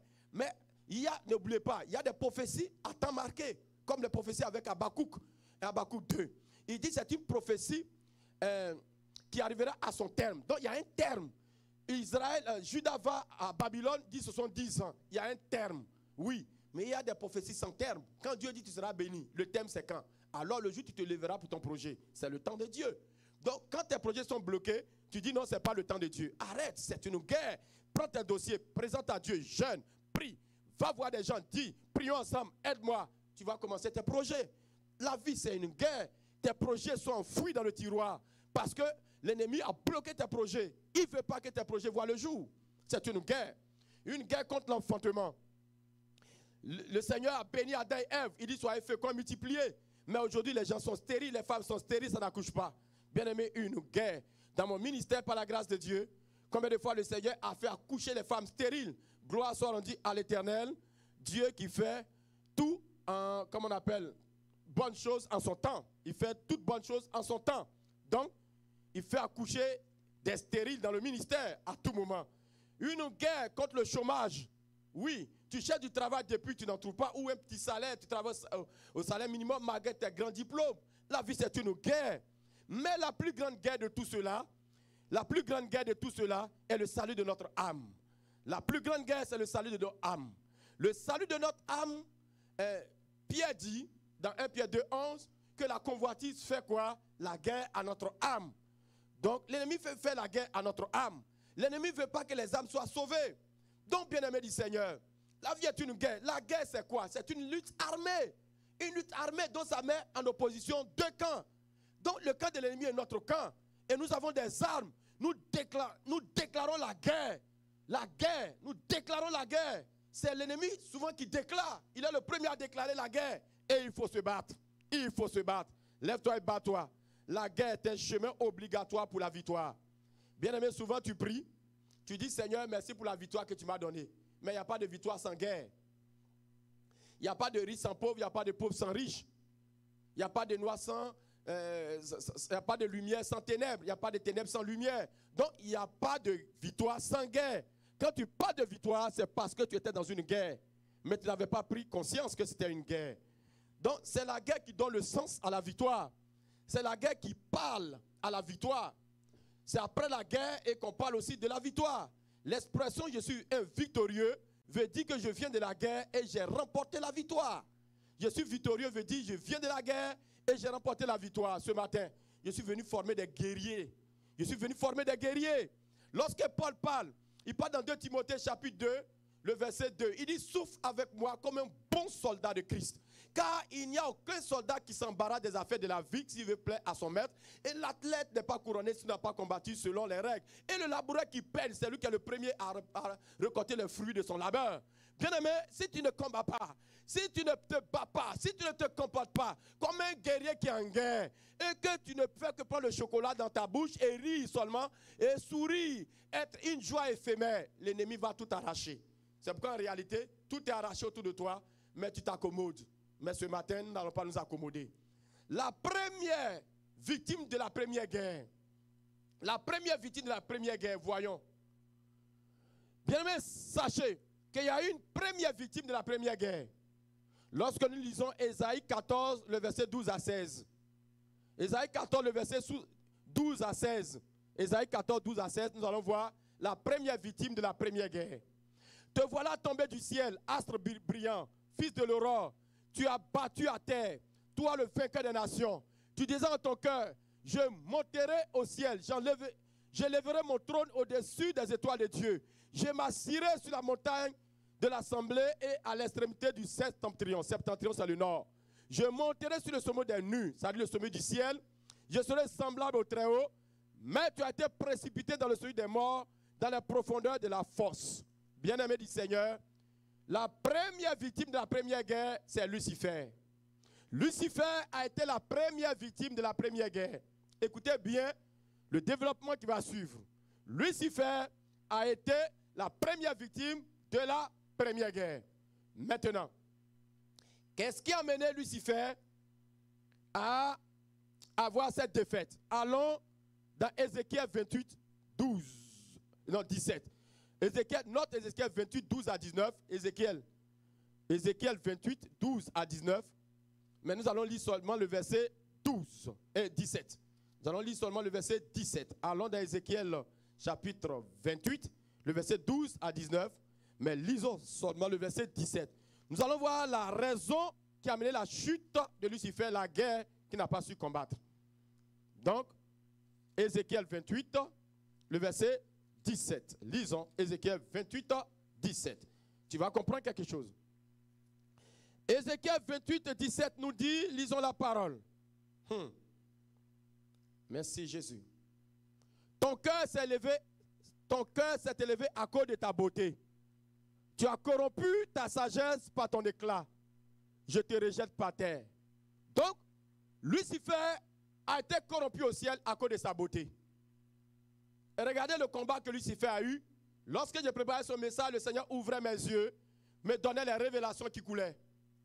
Le premier combat, la première guerre de toute l'existence, c'est-à-dire dans le ciel, la première guerre a commencé par la beauté. La beauté a été la première guerre de Lucifer. Lucifer était en train de s'auto-adorer. Il était revêtu de pierres précieuses, de chrysolite, d'onyx, d'émeraude, de saphir, de tout ça. Il se regardait et il exaltait sa beauté à telle enseigne que sa beauté était devenue maintenant une perversité pour lui dans le ciel. Bien aimé, je vais attirer votre attention. Aujourd'hui, la guerre qui se passe dans les croyants et dans le monde, c'est la guerre centrée sur soi. Il ne va pas prendre seulement la beauté. Nous nous aimons trop. Nous nous aimons à telle enseigne que l'autre ne dit rien. C'est pourquoi quand Jésus-Christ parle dans Matthieu 27, 39 et 22, 38, Matthieu 22, 37 à 39, Matthieu chapitre 22, 37 à 39, il dit au verset 37, tu aimeras le Seigneur ton Dieu de tout ton cœur, de toute ton âme et de toute ta pensée. Et le verset 39, tu aimeras ton prochain comme toi-même. Bien-aimé, l'amour centré sur nous. Lucifer se regarde dans le ciel. Comment la beauté de Dieu, il ne se trompe pas. Dieu te crée beau. Et la beauté devient un problème pour lui, Dieu. Aujourd'hui sur la terre, c'est ce qui se passe. Dieu te rend belle femme. Mais ta beauté t'a poussé à la prostitution. Ta beauté t'a poussé à faire n'importe quoi. Homme, ta beauté te pousse à te mettre dans, je sais pas, dans des bobettes, à faire des publicités bizarres, des choses. Ta beauté est devenue source de commerce. La beauté de Lucifer a été le premier point, la première guerre qui a existé dans le monde. La beauté de Lucifer. Aujourd'hui, combien de fois nous sommes centrés sur nous? Lorsque les pasteurs donnent des ordres, est-ce qu'ils respectent? On est centré sur nous. Chacun est centré sur lui. Chacun s'aime. C'est pourquoi les philosophes parlent de quoi? De la personnalité narcissique. C'est une personnalité égocentrique extrême. L'exaltation de soi. On n'est pas renoncé ni dépouillé. Oui, bien-aimé. Qui peut rentrer dans le royaume de Dieu avec une personnalité luciférienne qui s'aime autant? Il n'y a personne qui vivra dans le royaume millénium de Jésus avec une exaltation de soi. Il n'y a personne qui vivra dans le royaume éternel de Jésus-Christ avec un amour de soi exagéré. Non, bien-aimé du Seigneur. Lucifer s'aimait trop. La guerre a commencé parce qu'il aimait trop sa beauté. Il y a une femme qui est en Afrique. Elle avait de beaux cheveux. Tellement de beaux cheveux qu'elle partait en retard à cause de ses cheveux. À l'église, elle partait en retard. Elle dit qu'elle peut passer une heure en train de se peigner. Une nuit, elle dort, elle se réveille le matin, tous ses cheveux sont partis. Je la connais, elle est venue ici, on s'est rencontrés. Elle a rendu son témoin à l'église. Tous ses cheveux sont partis. Le Seigneur a rasé ses cheveux. Femme, combien de fois tu vas en retard à l'église? À cause de cheveux, à cause de manicure pédicure, à cause de masques, à cause de vêtements. enfant de Dieu, c'est la même chose. Même au travail, il y en a qui vont en retard pour ça. L'exaltation de soi, l'amour centré sur soi. Bien-aimé du Seigneur, on ne considère plus les intérêts des autres. On ne considère plus les intérêts de Dieu. On veut emmagasiner pour nous-mêmes. Lorsque Dieu rend riche quelqu'un, l'orgueil arrive. Dieu rend riche quelqu'un, l'orgueil arrive. Dieu rend riche quelqu'un, l'orgueil arrive. C'est pourquoi souvent Dieu tarde à rendre riche ses enfants. Parce qu'il a peur de te perdre. Il a vécu dans le ciel, bien-aimé. Cela, il a peur de te perdre.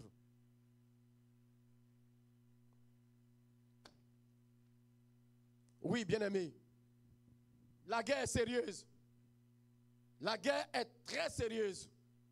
Et lorsque Lucifer ne prête pas attention à sa beauté, c'est-à-dire quand il dit prête pas attention à sa beauté qui est en train de l'amener dans le désordre, il continue. Ce sont des pensées captives, mais il vit avec ça. Et la Bible dit maintenant, l'orgueil est venu. Donc la deuxième guerre est venue maintenant, l'orgueil. Donc l'amour de sa beauté, première guerre, a conduit sur une deuxième guerre qui est quoi? Maintenant, l'orgueil. Et après l'orgueil maintenant, la troisième guerre arrive chez Lucifer, la convoitise. La convoitise. Il convoite maintenant le trône de Dieu. Combien de fois aujourd'hui, les pasteurs qui travaillent avec d'autres pasteurs se croient supérieurs? Tu vois ta prédication comme étant au-dessus de celui qui t'a formé. J'ai réglé plein de problèmes comme ça dans les églises. Lorsque tu commences à être un peu utilisé, le Seigneur te bip un peu seulement, tu deviens orgueilleux, orgueilleuse. Dans les églises, c'est comme ça. Lucifer convoite maintenant. Tu commences à avoir une position financière, tu ne respectes plus ton père et ta mère, même ton pasteur. Tu dis non, c'est à cause de lui, s'il ne paye pas ma dîme, il ne peut pas vivre. Tu es dans ton foyer, tu commences à avoir un peu d'argent, tu ne respectes plus ton mari. Ou tu ne respectes plus ta femme, tu ne l'aimes plus. L'orgueil, la convoitise de la chair. C'est de ça Pierre a parlé. Il dit la convoitise qui fait la guerre à notre âme. La convoitise fait la guerre à notre âme. La troisième guerre de combat, la troisième guerre de Lucifer dans le ciel, c'était la convoitise. La convoitise tue les enfants de Dieu. La convoitise tue le monde entier. La convoitise fait la guerre à notre âme. Tu convoites ce que l'autre possède. Tu convoites le don de l'autre. Tu convoites le talent de l'autre. Tu convoites la femme de... Moi, j'ai connu des gens qui n'ont jamais aimé ce qui leur appartient. Ils aiment toujours ce qui vient du dehors. Oui, ils sont nombreux comme dans le monde. Dans mon pays d'origine, partout, leurs enfants, non, ils ne sont pas beaux. Mais pourquoi les enfants de mon voisin sont plus beaux que mes enfants? Non, pourquoi les enfants de l'autre parlent mieux que mes enfants? Tu n'aimes pas tes enfants. Pourtant, c'est ce que Dieu t'a donné. Tu aimes plus le mari de l'autre. Un jour, pendant que j'étais en train de me marier, il est rentré dans la salle. Hier, ma femme a dit cela dans leur émission, que les femmes me convoitaient beaucoup. C'était vrai, elle a eu raison. Je souffrais pour ça. Mais regardez, lorsque je me mariais, je rentrais, les femmes qui chantaient dans le groupe musical, il y a 2 ou 3 qui ont crié, oh, s'il était mon mari. Tu chantes, au cours d'un mariage, tu convoites le mari de quelqu'un qui est en train de se marier. Tout le monde les regardait comme ça. Bien aimé, la convoitise. La convoitise a détruit Lucifer. A détruit Lucifer au ciel. Il a convoité maintenant le poste de Dieu. Et la 4e guerre est née. Et cette guerre-là a été fatale pour lui. C'était combattre Dieu. Lorsque tu arrives à ce niveau, quand la guerre se déclenche, que tu ne fais pas attention, arrivé à ce moment, tu déclenches une guerre contre Dieu. Tu déclenches une guerre contre Dieu. Lucifer a déclenché la guerre contre Dieu. Et il a perdu le combat. Il ne s'est pas arrêté là. Il a déclenché une 5e guerre. Il a déclenché la 5e guerre contre les anges. Et il a fait descendre le tiers des anges. Lucifer a combattu 5 guerres dans le ciel. 5 guerres dans le ciel. Guerre contre sa beauté. Guerre contre l'orgueil. Guerre contre la convoitise. Guerre contre Dieu. Guerre contre les anges. Et il a perdu. La vie est une guerre. Un jour, il y a un homme qui s'appelle David. David était paisible dans sa maison. Ça, vous pouvez voir ça. Je vais vous donner le texte exact. Excusez-moi, je ne sais pas si je l'ai noté, mais je vais vous donner tout à l'heure. Dans 2 Samuel 11, David était paisible dans sa maison. Et David, il monte sur le toit royal. Il monte sur le toit royal et il voit une femme qu'on appelle Bathsheba. Il voit Bathsheba. Bathsheba était tellement belle et la guerre commence dans sa pensée. Si j'avais cette femme, la guerre commence dans sa pensée, dans son cœur. Attends, de qui vient cette femme? S'il vous plaît, amenez-la moi. Une petite guerre. David est parti prendre de l'air sur le toit. Regardez la richesse de son royaume. Regardez la grandeur de son royaume. Les rois aimaient ça. Se pavaner quand tout va bien. Prendre un peu d'air dans les aisselles. Et se voir grand. Et David voit Bathsheba qui se baignait. Et la guerre commence dans sa pensée, dans son cœur. Il fait venir Bathsheba. Regardez, ça devient un drame en Israël. Un drame en Israël. Bien aimé, il y a des guerres qui sont venues à toi, tu n'as pas fait attention. Ça s'est constitué en drame. C'est pourquoi la Bible dit, dans Ésaïe chapitre 7, le verset 6, montons contre Juda, assiégeons-la, battons-la en brèche et installons-y le fils de Tabel. Mais le verset 7 dit, cela n'arrivera pas, cela n'aura pas lieu. Et David convoite Bathsheba, la guerre de la convoitise. La guerre de la convoitise. Il va avec Bathsheba. Regardez ce qui va se passer. Le mari de Bathsheba, Uri, un homme assez bien, un combattant, un guerrier, innocent. Il perd la vie dans ce combat, dans cette guerre. Bien-aimé, le combat qui avait commencé, la guerre qui avait commencé dans la pensée de David, ça a mené la mort de Uri. Ça a mené l'adultère dans la vie de David, l'adultère dans la vie de Bathsheba, la mort de Uri et la mort de l'enfant qui a été conçu. Et ça a créé tout un mélange dans le royaume davidique. Tout le royaume davidique était mélangé en Israël et ça a créé si vous voulez, un chaos dans le royaume. Et nous continuons de parler de ça jusqu'à aujourd'hui. Juste une guerre mal appréciée. Une guerre mal appréciée. Lorsque tu apprécies mal une guerre, non seulement ça détruit ta vie et ça détruit ton entourage. La guerre mal menée corrompt. La guerre mal menée corrompt. La guerre mal menée corrompt. Corruption. Bien-aimé, David a mal apprécié la guerre. Il a mal apprécié la guerre. Il n'a pas su qu'il était dans une guerre. Lorsqu'il a vu Bathsheba, s'il avait su qu'il était dans une guerre, bien-aimé, il n'allait pas faire appeler Bathsheba. Il allait se mettre dans la prière. Il allait se mettre à chasser cette idée mauvaise, cette idée impure de pollution de son âme. Mais David n'a pas pensé à cela. Il n'a pas pensé à tout ce qu'il créerait. Il n'a pas pensé aux conséquences fâcheuses sur le royaume. J'attire l'attention de quelqu'un ce matin de faire attention à la guerre. Pour ne pas emporter tes enfants, pour ne pas emporter ta vie, pour ne pas emporter ton église, pour ne pas emporter, oui bien-aimé, tes voisins. Oui, une guerre mal menée, c'est une destruction. Une autre guerre dans le jardin d'Éden. Le serpent vient parler à Ève. Ève n'apprécie pas la guerre. Ève prend le serpent comme un ami, parce que c'est Dieu qui l'a créé. Ève prend le serpent comme un être loyal, un animal loyal. Elle ne savait pas que cet animal était venu détruire la destinée. Et la convoitise est arrivée. Vous voyez, dans tout ça, il y a la convoitise. La convoitise de l'arbre de la connaissance du bien et du mal est arrivée. Ève a mangé le fruit. Adam a mangé le fruit. Ils ont été chassés.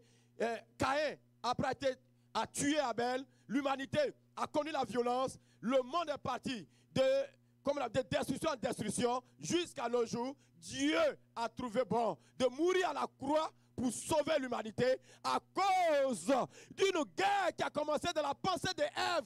Toute l'humanité aujourd'hui a des problèmes. Toute l'humanité a des problèmes. Une guerre mal appréciée par Ève.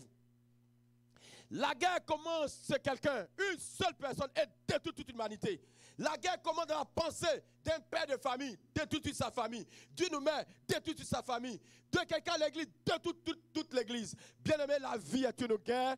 Je suis venu t'aiguiser à la guerre. Ce matin, je suis venu t'aiguiser à la guerre.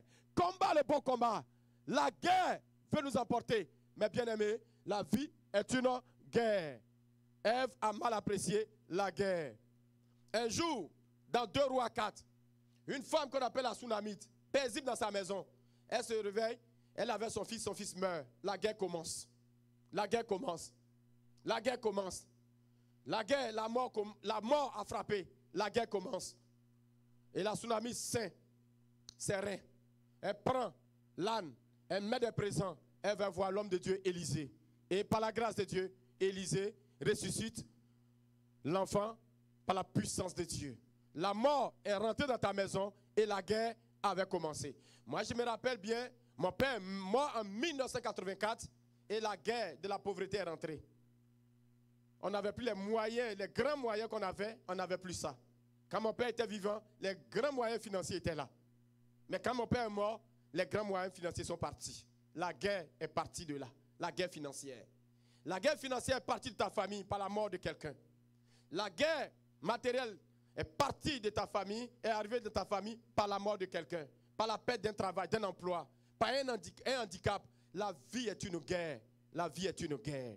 Solution à cette guerre. Il n'y a que 2 solutions, il n'y a pas 3. C'est là qu'on va terminer. Solution à la guerre, c'est la parole et la prière. La parole et la prière sont la solution à cette guerre. La parole et la prière sont la solution à cette guerre. Lorsqu'une guerre se déclenche, elle est interne et externe. La solution n'est pas de raisonner, de pleurer, n'est pas de fuir le combat. Mais la Bible dit, la prière du juste a une grande efficace. La prière du juste. Dieu veut nous voir en position de prière. Un jour, Jésus était avec ses disciples.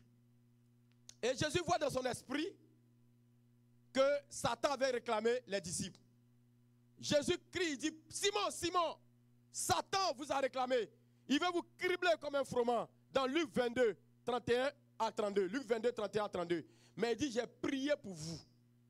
C'est la prière qui est la solution de la guerre. Lorsque la guerre déclenche, où Satan vient arracher les disciples de Jésus, c'est la guerre qui a commencé. C'est la guerre qui a commencé.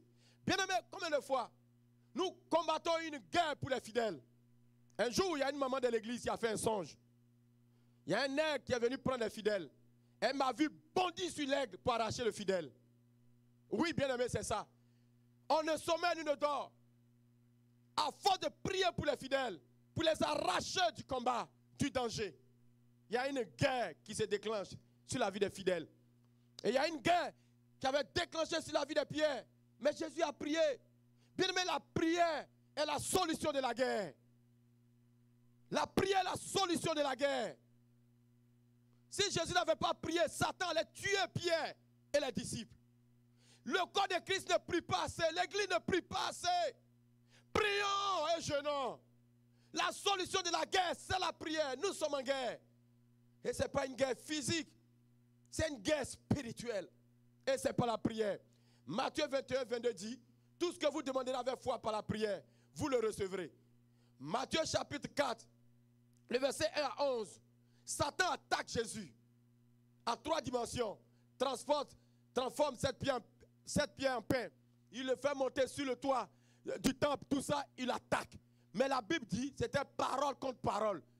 Le diable prend Psaume 91. Jésus prend Deutéronome. Du verset 1, Matthieu 4, du verset 1 au verset 10, c'était parole contre parole. Le verset 11, Jésus prie maintenant. Il dit, retire-toi de moi. Bien-aimé, la parole et la prière sont la solution de la guerre. La parole et la prière.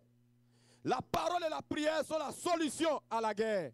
Bien-aimé, tu peux te lamenter comme tu veux. Tu peux accuser ton pasteur comme tu veux. Tu peux accuser ton frère comme tu veux. Tu peux accuser ta soeur comme tu veux. Tu peux accuser ton oncle comme tu veux. Tu n'auras aucune solution. La solution, c'est la parole et la prière. Ton pasteur n'a rien à voir. Ton frère n'a rien à voir. Tes oncles, tes parents n'ont rien à voir. Tes enfants n'ont rien à voir. On gagne tout par la prière. Avance à genoux. Prie. Cherche la connaissance de la parole. C'est la parole et la prière. 1 Jean chapitre 3, le verset 9. Celui qui pêche est du diable, car le diable pêche dès le commandement. Mais le Fils de Dieu est apparu pour détruire les œuvres du diable. Jésus est apparu pour détruire les œuvres du diable. Bien-aimé, à la croix, il a eu la victoire pour nous. C'est pourquoi lorsque nous prions, nous avons la victoire.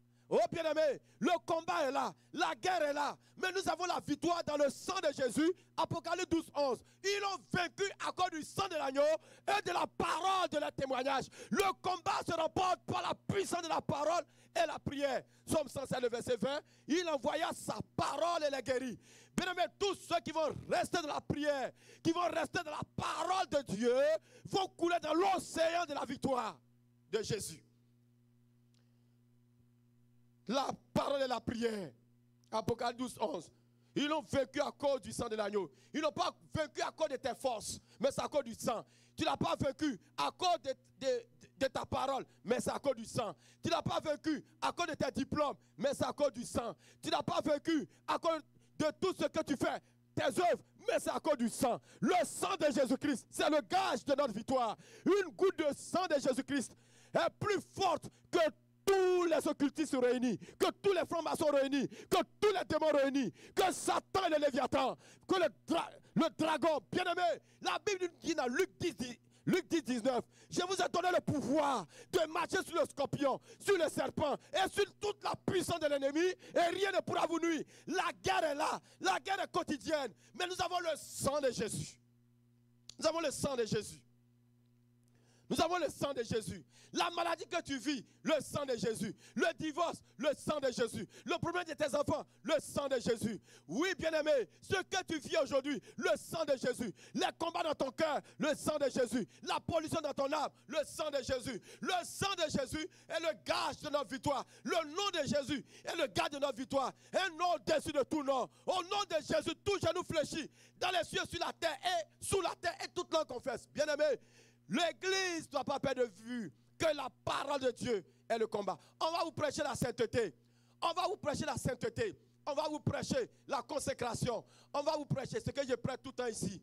La servante de Dieu avant-hier, elle a prêché sur vague de purification. On vous prête la sainteté. On vous prêche la grâce. On vous prêche que toute la vie abondante, Jésus va nous donner le salut. Mais si tu ne sais pas combattre, tout ça n'a rien à voir avec toi. Bien-aimé, celui qui ne sait pas combattre et qui ne veut pas combattre, la vie abondante ne le concerne pas du tout. La vie abondante est pour ceux qui ont mis leur foi en Jésus-Christ par son sang et par son nom et par le Saint-Esprit et qui marchent par la foi. Mon juste vivra par la foi. Hébreux 11:6 dit, sans la foi, nul n'est agréable à Dieu. Bien-aimé, la sainteté sans la conscience du combat. Bien-aimé, la grâce sans la conscience du combat, ça devient ruine de l'âme.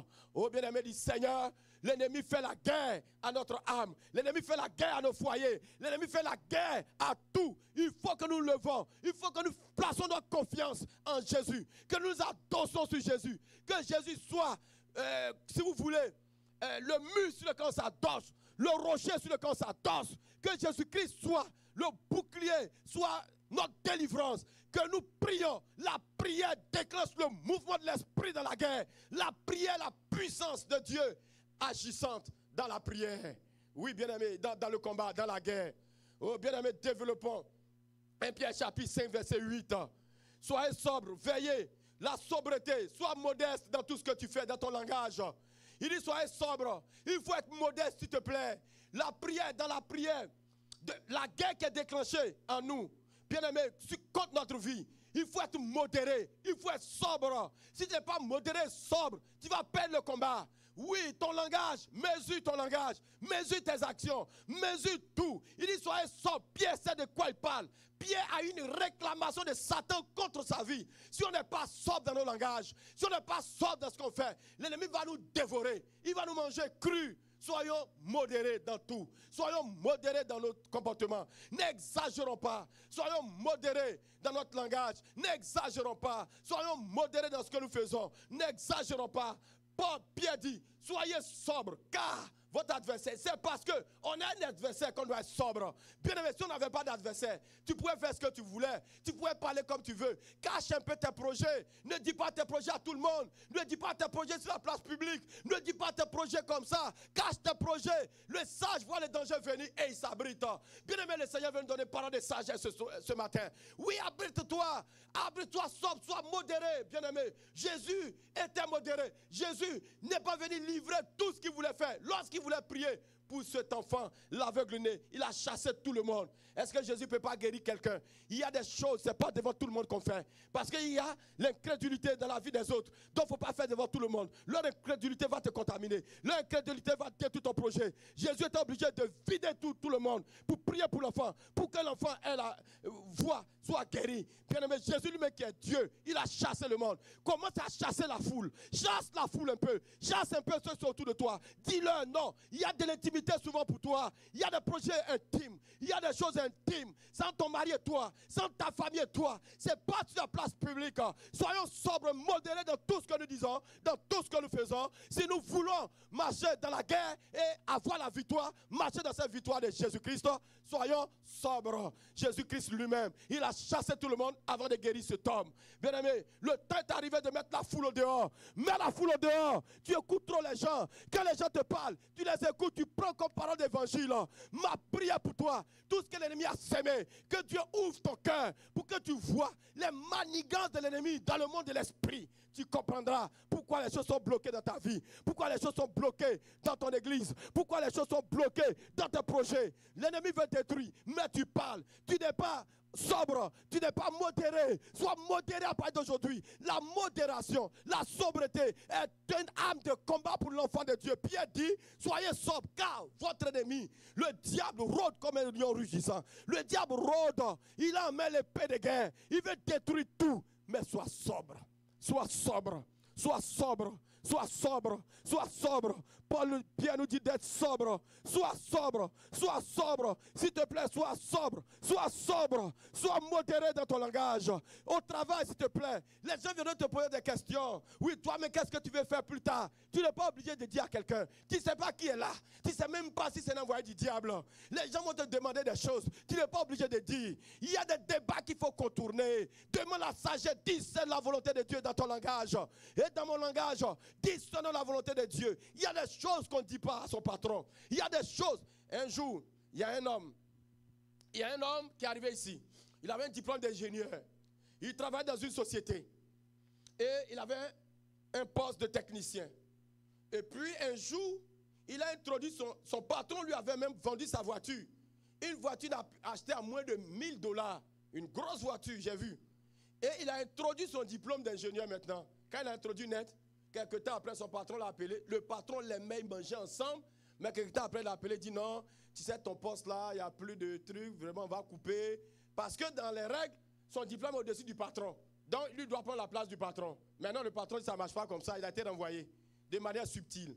Il n'a pas discerné que ce n'était pas le temps, comme ça, d'introduire le dossier. Non, il fallait discerner ici. Ça vient d'un discernement. Oh bien-aimé du Seigneur, si tu ne discernes pas des choses, tu confies des choses à ton patron, ça va revenir contre toi. Tu confies des choses aux gens du dehors, ça va revenir contre toi. Quelqu'un t'arrête à l'épicerie, tu ne connais même pas la personne. Tu commences à lui dire toute ta vie. Sois modéré s'il te plaît.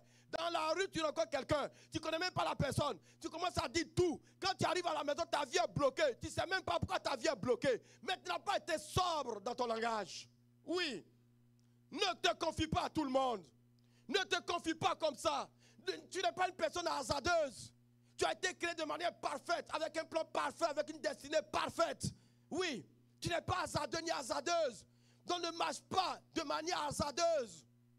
Non, sois sobre. Il dit soyez sobre.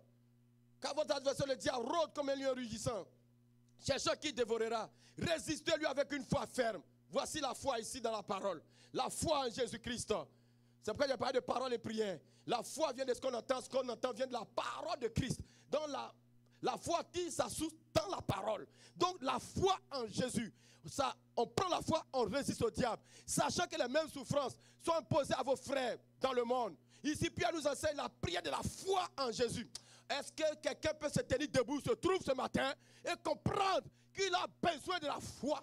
Il a besoin de croire dans le combat. J'ai dit, tu arriveras. Tu arriveras, tes projets arriveront. Tu te détacheras de ce péché. Le diable ne pourra pas t'emporter, ni tes enfants. Tes enfants reviendront. Quel que soit le temps, tes enfants reviendront au Seigneur. Quel que soit le temps, ton mari reviendra au Seigneur. Quel que soit le temps, ta femme reviendra au Seigneur. Bien-aimés, développons la qualité d'un combattant. Développons la qualité d'un combattant. Rien n'est désespéré pour toi et pour moi. Le Seigneur Jésus-Christ Avec lui, tout est possible. Souffre avec moi comme un bon soldat de Christ. C'est ce que Paul dit dans 2 Timothée 2:2. Soyons endurants, libérons la foi, soyons fermes dans la guerre, ne fléchissons pas, soyons courageux, déterminés, visons la victoire qui est la couronne. Abrite-toi en Jésus-Christ. Bien-aimé, développons les qualités d'un guerrier, d'un combattant. Soyons courageux, soyons loyaux, soyons aiguisés à la guerre. Croyons à ce que Dieu nous a dit. Approprions-nous les prophéties de Dieu. Marchons dans cette puissance. Croyons que ce que Dieu a dit s'accomplira. Bien-aimé, le péché ne régnera pas toujours dans la vie de tes enfants. Oui, c'est ce que Ésaïe dit dans le verset 9, Ésaïe 9. Il dit les ténèbres ne régneront pas toujours. Le temps est arrivé de comprendre ces choses sur la terre. Le coronavirus est venu nous plomber dans l'aile. Oui, les gens sont découragés. Ils ne savent plus à quel sens se vouer. Je suis venu te fortifier ce matin que c'est une guerre jusqu'à ce que nous mourons. Une guerre jusqu'à ce que le monde finisse. Mais bien aimé, dans cette guerre, nous ne sommes pas seuls. Jésus-Christ est avec nous. Est-ce que tu as des yeux de prière en voix parce que nous prions pour finir?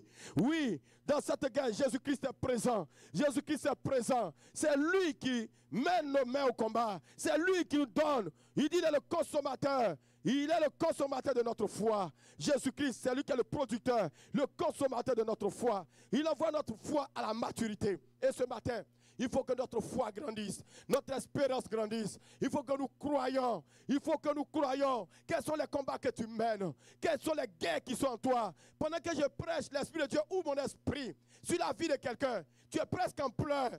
Tu es presque en pleurs. Tu es presque en pleurs. Tu peux écrire si c'est toi. Si tu n'es pas gêné. L'Esprit de Dieu me fait voir que tu es presque en pleurs. Parce que tu as négligé une certaine guerre sur ta vie. Tu as négligé des combats. Et aujourd'hui, tu es presque en pleurs. Mais le Seigneur est sur le point de te restaurer. Il est sur le point de te restaurer. Il est sur le point de te restaurer. Il est sur le point de te restaurer. La vie est une guerre. La vie est une guerre. L'ennemi veut nous empêcher de voir la réalité de la guerre. Il veut nous empêcher de marcher dans la réalité de cette guerre. Il veut nous détourner. Il veut détourner notre face. Il veut nous faire croire qu'il n'y a pas de guerre. Mais il y a une guerre. Il veut nous faire croire qu'il n'y a rien, que tout va bien. Mais rien ne va bien. Parce que Jésus-Christ, c'est avec lui que tout va bien. Si nous nous adossons sur lui, nous croyons vraiment en lui, les choses vont changer dans notre vie. Oui, s'il y a des sujets envoyés, s'il y a des sujets envoyés, s'il y a des sujets envoyés, oui, je veux apprendre à ne plus limiter le Saint-Esprit dans le protocole. Alléluia. Oh Seigneur, bon, je ne sais pas c'est quoi elle appelle protocole, je ne sais pas c'est quoi dans le protocole. La personne peut écrire un peu pour que je comprenne le protocole. Donc, bien-aimé du Seigneur, ce matin, le Seigneur nous enseigne, le Saint-Esprit nous enseigne la guerre. La vie est une guerre. Une guerre dans tes pensées. Regarde, les pensées que tu as avec quelqu'un. S'il te plaît, désarme-toi aujourd'hui. Les pensées que tu as avec contre ton pasteur, il faut désarmer cela. C'est l'ennemi qui veut t'amener à la perdition. Les pensées que tu as, il y a un homme de Dieu que Dieu utilisait puissamment. Et son témoignage est triste. En son temps, Dieu utilisait puissamment, lui je vais taire son nom, mais Dieu utilisait puissamment aussi Oral Roberts. Oral Roberts, j'écoute les deux, leurs prédications. Et qu'est-ce qu'il a fait? Parce qu'ils avaient des chapiteaux. Il allait mesurer le chapiteau d'Oral Roberts. Et puis il dit, moi mon chapiteau va être plus grand que le chapiteau d'Oral Roberts. Il est mort à 39 ans. Il est mort à 39 ans à cause de ses pensées corrompues. Il veut être plus grand qu'Oral Roberts, mais il n'a pas tenu. Bien-aimé du Seigneur, ne sois pas plus grand que ton patron, s'il te plaît, au travail. Ne cherche pas à être plus grand. Ne cherche pas, comprends mon langage. Ne cherche pas à être plus grand que ton père et ta mère. Ne cherche pas à être plus grand. Sois modeste. Sois modeste. Désarme tes pensées, s'il te plaît. Ce matin, tu n'as pas accordé de pardon à quelqu'un. C'est une guerre. Désarme-toi ce matin, s'il te plaît. Désarmez-vous, s'il vous plaît. Envoyez les cieux de prière, s'il vous plaît. Les cieux de prière pour qu'on termine. Désarmons-nous. Père, j'ai besoin de toi pour mener la guerre de ma vie. Fortifie-moi au nom de Jésus. Père, nous voulons te prier pour ta fille. Au nom de Jésus. Qu'elle puisse mener cette guerre, Seigneur, jusqu'à, Seigneur, à l'achèvement. Et que, Père, tu lui montres, Seigneur, les niveaux de guerre qu'elle vit. Ces niveaux, Papa, afin que par la parole et la prière, qu'elle puisse, mon Dieu, mon roi, remporter, marcher dans cette victoire. Père, tu es fidèle. Tu connais sa vie. Seigneur, si tu nous as envoyés sur cette terre en tant que tes serviteurs pour proclamer, je proclame ta justice sur sa vie. Et que, Père, les choses soient oui et amen dans sa vie. Au nom de Jésus. La vie est une guerre. La vie est une guerre. La vie est une guerre. Une guerre dans nos pensées, dans nos cœurs. Une guerre dans nos maisons. Une guerre dans nos mains. Une guerre dans nos pantalons, dans nos jupes. Une guerre partout. Une guerre. La guerre partout, bien-aimés. La vie est une guerre. Une guerre. Une guerre. S'il vous plaît, la vie est une guerre. Tu as un sujet de prière, envoie pour qu'on finisse. On va finir tout à l'heure. Tu as un sujet de prière, tu envoies pour qu'on prie. Quel est le niveau de guerre que tu vis? Quel est le niveau de guerre que tu as négligé? Qu'est-ce que l'ennemi a pris de toi? La Bible dit dans Jean 10, 10, le voleur ne vient que pour dérober, égorger et détruire. Mais moi, je suis venu donner la vie aux brebis et qu'elle est en abondance. L'ennemi est venu pour voler. Qu'est-ce que l'ennemi t'a volé? Qu'est-ce que l'ennemi a détruit en toi? Qu'est-ce que l'ennemi a égorgé et a détruit en toi? Bien-aimé du Seigneur, nos ministères, le Seigneur doit restaurer tous les ministères sur la terre. Prions pour la restauration de tous les ministères sur la terre. Il y a des ministres de Dieu qui souffrent. Les ministères sont en train d'aller en lambeaux sur la terre. Père, nous élevons la voix, nous crions à toi de restaurer les ministères, papa, afin que ton nom soit glorifié. Nous sommes dans une guerre ministérielle. Une guerre, tu as des projets, nous allons prier pour les projets. Au nom de Jésus, les projets qui ne voient pas le jour. Père, nous crions à toi, Seigneur, Dieu de miséricorde. Oui, on va prier tout à l'heure pour Père, donne-moi la sagesse. Pour grâce John. Au nom de Jésus, Père, aide-nous que les projets voient le jour. Les projets de notre vie, papa, que les projets voient le jour. Nous te prions, papa, pour grâce Jones, que tu lui donnes la sagesse. Mais la sagesse ne s'acquiert pas forcément, comme on appelle, uniquement par la prière. Oui, il a dit, celui qui manque de sagesse, qui la demande, c'est vrai. Mais il y a la méditation de la parole. Il y a la parole de Dieu. Va dans le cœur de la parole de Dieu. Et par la prière et la parole, le Seigneur va déclencher la sagesse sur sa vie. Au nom de Jésus. Que la sagesse court à ta fille. Que ta sagesse court à ta fille. Au nom de Jésus. Que ta puissance de sagesse la touche. Au nom de Jésus. Bien-aimés, je suis venu vous faire prendre conscience sincèrement par le Saint-Esprit du combat dans lequel nous sommes. Ce n'est pas le temps dans lequel nous sommes. Ce n'est pas un temps pour plaisanter du tout. Je sais ce que le Seigneur me parle dans le secret. Si tu t'amuses, l'ennemi va détruire complètement ton cœur, tes pensées, va détruire ta destinée, va te rendre pauvre, va faire des choses incroyables dans ta vie. L'ennemi va te parler, tu vas commencer à détester des personnes, tu ne sais même pas pourquoi. Pour rien, tu commences à détester quelqu'un, ses paroles t'énervent, quand tu vois la personne t'énerve. Je sais ce que le Seigneur me montre souvent. Je sais ce que le Seigneur me montre souvent, bien-aimé. Faites attention, accordez du pardon aux gens. S'il vous plaît, marchez dans la sainteté de vie. Soyons sobres, soyons modérés, pour que l'ennemi n'ait rien à nous reprocher. La personne qui a écrit de prier pour, je ne sais pas, avec protocole dedans, c'était quoi? La personne n'a pas encore élucidé la prière, pour qu'on puisse élever la voix et présenter ça au Seigneur. L'ennemi veut détruire tout, mais bien aimé, il n'arrivera pas. Il n'arrivera pas. Au nom de Jésus, toi qui es stérile, tu vas écouter cette prière. Toi qui es stérile, tu vas écouter ce message. Je t'enlève de la stérilité au nom de Jésus. Guéris de cette stérilité, va et enfante. Le Seigneur a dit dans le livre de Genèse, il dit, soyez féconds, multipliez, remplissez la terre. Que la stérilité se lève sur ta vie au nom de Jésus. Dans le ministère, j'ai vu des dizaines de femmes stériles accoucher. Dieu de prière, aide-moi à discerner le déclenchement d'une guerre spirituelle dans ma vie, dans ma famille. Au nom de Jésus, Père, ouvre les yeux d'Ahmed Gapé. Permets à cet homme de discerner le combat spirituel, la guerre qui se déclenche à quelque niveau que ce soit, qu'il puisse voir cela, Père, afin que Seigneur Jésus-Christ, la guerre ne le surprenne pas et qu'il ne désarme pas. Merci de lui donner ce discernement et que ta grâce l'accompagne au nom de Jésus-Christ. Amen. On va prier pour des enfants rebelles dans les familles. Seigneur, nous te prions. Cette guerre qui a déclenché sur les enfants dans les familles. Nous prions, Père, que ta puissante main repose sur ces familles et que tu amènes ces familles, Seigneur Père, dans cette grâce puissante qui vient de toi. Que ces enfants qui ont quitté ces familles reviennent. Au nom de Jésus-Christ. Père, ces enfants ont besoin d'être sauvés. Merci de les sauver. Il y a un besoin de salut. Au nom de Jésus. Nous allons prier. Toutes les âmes pour lesquelles tu as prié, mais l'ennemi les maintient captives Parce que l'ennemi ne veut pas que ces âmes soient sauvées. Nous allons prier le Seigneur. N'importe qui à qui on a annoncé l'évangile. Que les chaînes de la prison se brisent. Prions le Seigneur s'il vous plaît. Au nom de Jésus. Tous ceux à qui on a annoncé l'évangile. Ça peut être ton mari, ta femme, tes enfants, un patron, quelqu'un dans la rue, n'importe qui. Hier, il y a quelqu'un qui est venu changer mon internet à la maison. J'ai commencé à lui annoncer l'évangile. Oui, c'est ça, ces personnes qui ont la semence dans leur vie. Nous prions que ces personnes, le Seigneur les sauve au nom de Jésus. Que la puissance du sang de Jésus-Christ les délivre de cette prison et que ces personnes soient sauvées. Nous te rendons grâce, Père. Tu es fidèle, Seigneur. Merci. Au nom de Jésus-Christ. Oui, que je sois toujours debout et prêt pour le combat. Je n'ai pas bien vu, s'il vous plaît. Que je sois toujours prêt et debout pour le combat.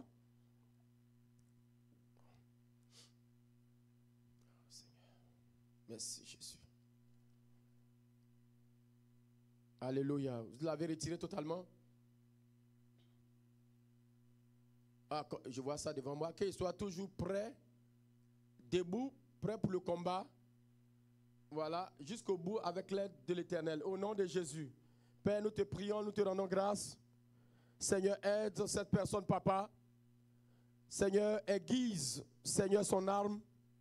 Donne-nous que cette personne prenne Éphésiens chapitre 6, du verset 10 au verset 17. Éphésiens 6, 10, 17, il faut lire. Approprie-toi toutes les armes de combat et va dans le combat. Que le Seigneur te soit gré au nom de Jésus-Christ. Nous allons prier pour ce sujet maintenant. Que le Seigneur me relève toujours dans mes combats afin d'avoir le discernement pour combattre cette guerre au nom de Jésus. Père, accorde à ta fille cette force dans le combat, ce discernement, papa. Fais-le, Père, afin qu'elle soit une nouvelle création. 2 Corinthiens chapitre 5, verset 17. Oui, cette personne prend 2 Corinthiens chapitre 5, verset 17. Tous ceux qui sont en Christ sont une nouvelle création. Les choses anciennes sont passées. Voici, toutes choses sont devenues nouvelles. Au nom de Jésus, ce verset va t'aider. Le Seigneur me dit de te dire, oublie le passé s'il te plaît. Oublie le passé. Tu reviens trop sur ton passé. C'est ce que l'Esprit de Dieu me dit dans mon esprit. Ouvre, s'il te plaît, ouvre ton cœur à accepter l'œuvre rédemptrice du Seigneur à la croix. Ne regarde plus ton passé, s'il te plaît. Ton passé n'est rien d'autre que ton passé. Regarde maintenant cette grâce extraordinaire que le Seigneur a pour toi sur le chemin de ta destinée. L'Esprit de Dieu me dit, tu regardes trop ton passé. S'il te plaît, oublie ton passé et regarde le futur. C'est en cela que tu verras la grandeur de Dieu. Que Dieu te bénisse, que la puissance du Seigneur soit avec toi. Nous allons prier que le Seigneur délivre son peuple dans les liens de la pauvreté financière. C'est vrai que nous sommes en train d'aller au ciel. Mais sur la terre, il y a des factures. Sur la terre, il y a des choses à faire. Sans argent, l'œuvre de Dieu n'avance pas. Père, nous prions que quelqu'un soit dégagé des chaînes de la pauvreté financière. Au nom de Jésus-Christ, Seigneur, nous prions que ta grâce coule et que là où il y a une prison financière, que tu délivres tes enfants au nom de Jésus. Que ta puissante main délivre, Seigneur. Nous te rendons grâce parce que tu es bon. Au nom de Jésus-Christ, Amen. On va finir. S'il n'y a plus de sujets de prière, merci Seigneur. Merci Jésus. Alléluia. Gloire à toi, papa. Je veux apprendre à ne plus limiter le Saint-Esprit dans mon raisonnement, la peur de désobéir à l'homme. La peur de désobéir à Dieu ou à l'homme. Bon, au nom de Jésus, nous te prions, Seigneur, que tu donnes la force à cet homme, que l'obéissance, ou à cette femme, je ne sais pas, que l'obéissance, Seigneur, soit dans sa vie, que tout ce qui est peur disparaisse, Seigneur, et que, Père, comme tu l'as dit, cette personne, il faut prendre Philippiens chapitre 2. Philippiens écrit, Philippiens chapitre 2, le verset 5 au verset 12. Philippiens 2, 5, 12. Tu vas voir les 4 qualités, les 4 sentiments qui étaient en Jésus: renoncement, dépouillement, humilité et obéissance. Que le Seigneur te soit gré au nom de Jésus-Christ. Amen. Merci Seigneur. Père, merci ce matin pour tous tes bienfaits. Tu nous donnes une conscience profonde de la guerre qui est déclenchée sur notre vie. Depuis que, Père, Seigneur, nous avons connu la naissance, Papa. Nous te rendons grâce parce que ce sont des choses qui nous échappent. Et nous ne veillons plus sur notre vie. Nous ne veillons plus sur notre cœur, nous ne veillons plus sur l'état de notre âme, l'état, Seigneur, de nos pensées. Mais ce matin, Seigneur, tu as libéré cette grâce sur nos vies pour que nous comprenions. Père, ce que tu m'as enseigné depuis quelques années, Seigneur, hier tu m'as rappelé cela que je viens de donner à ton peuple. Que toute personne qui écoutera cette parole ait la conscience de la guerre. Et que la personne, Seigneur, s'arme de courage. Que la personne puisse être modérée et pardonnée. Que la personne puisse avoir la prière et la parole de Dieu. Que la personne marche dans la sainteté, de la grâce. Que la personne s'accroche à toi, Papa. Et développe, Seigneur Père, l'attitude de guerrier, d'une guerrière. Une personne déterminée, une personne de foi. Une personne, Seigneur Père, mon Dieu, mon roi, qui court. Une personne qui souffre, mais, Seigneur Père, qui n'a point à rougir. Une personne qui combat le bon combat de la foi. Et que, Père, notre rôle sur la terre, c'est le salut des âmes. Et que nous comprenons, Père, que tu as un plan merveilleux pour nos vies. Béni sois-tu, Père, parce que tu l'as fait. Nous te rendons grâce, nous te bénissons. Sois glorifié et que quelqu'un dise Amen. Que Dieu vous bénisse. Que la grâce et la paix de Dieu soient sur chacun de nous. Mercredi à 19h, point notre temps d'enseignement et de prière. Que la paix de Dieu soit avec vous.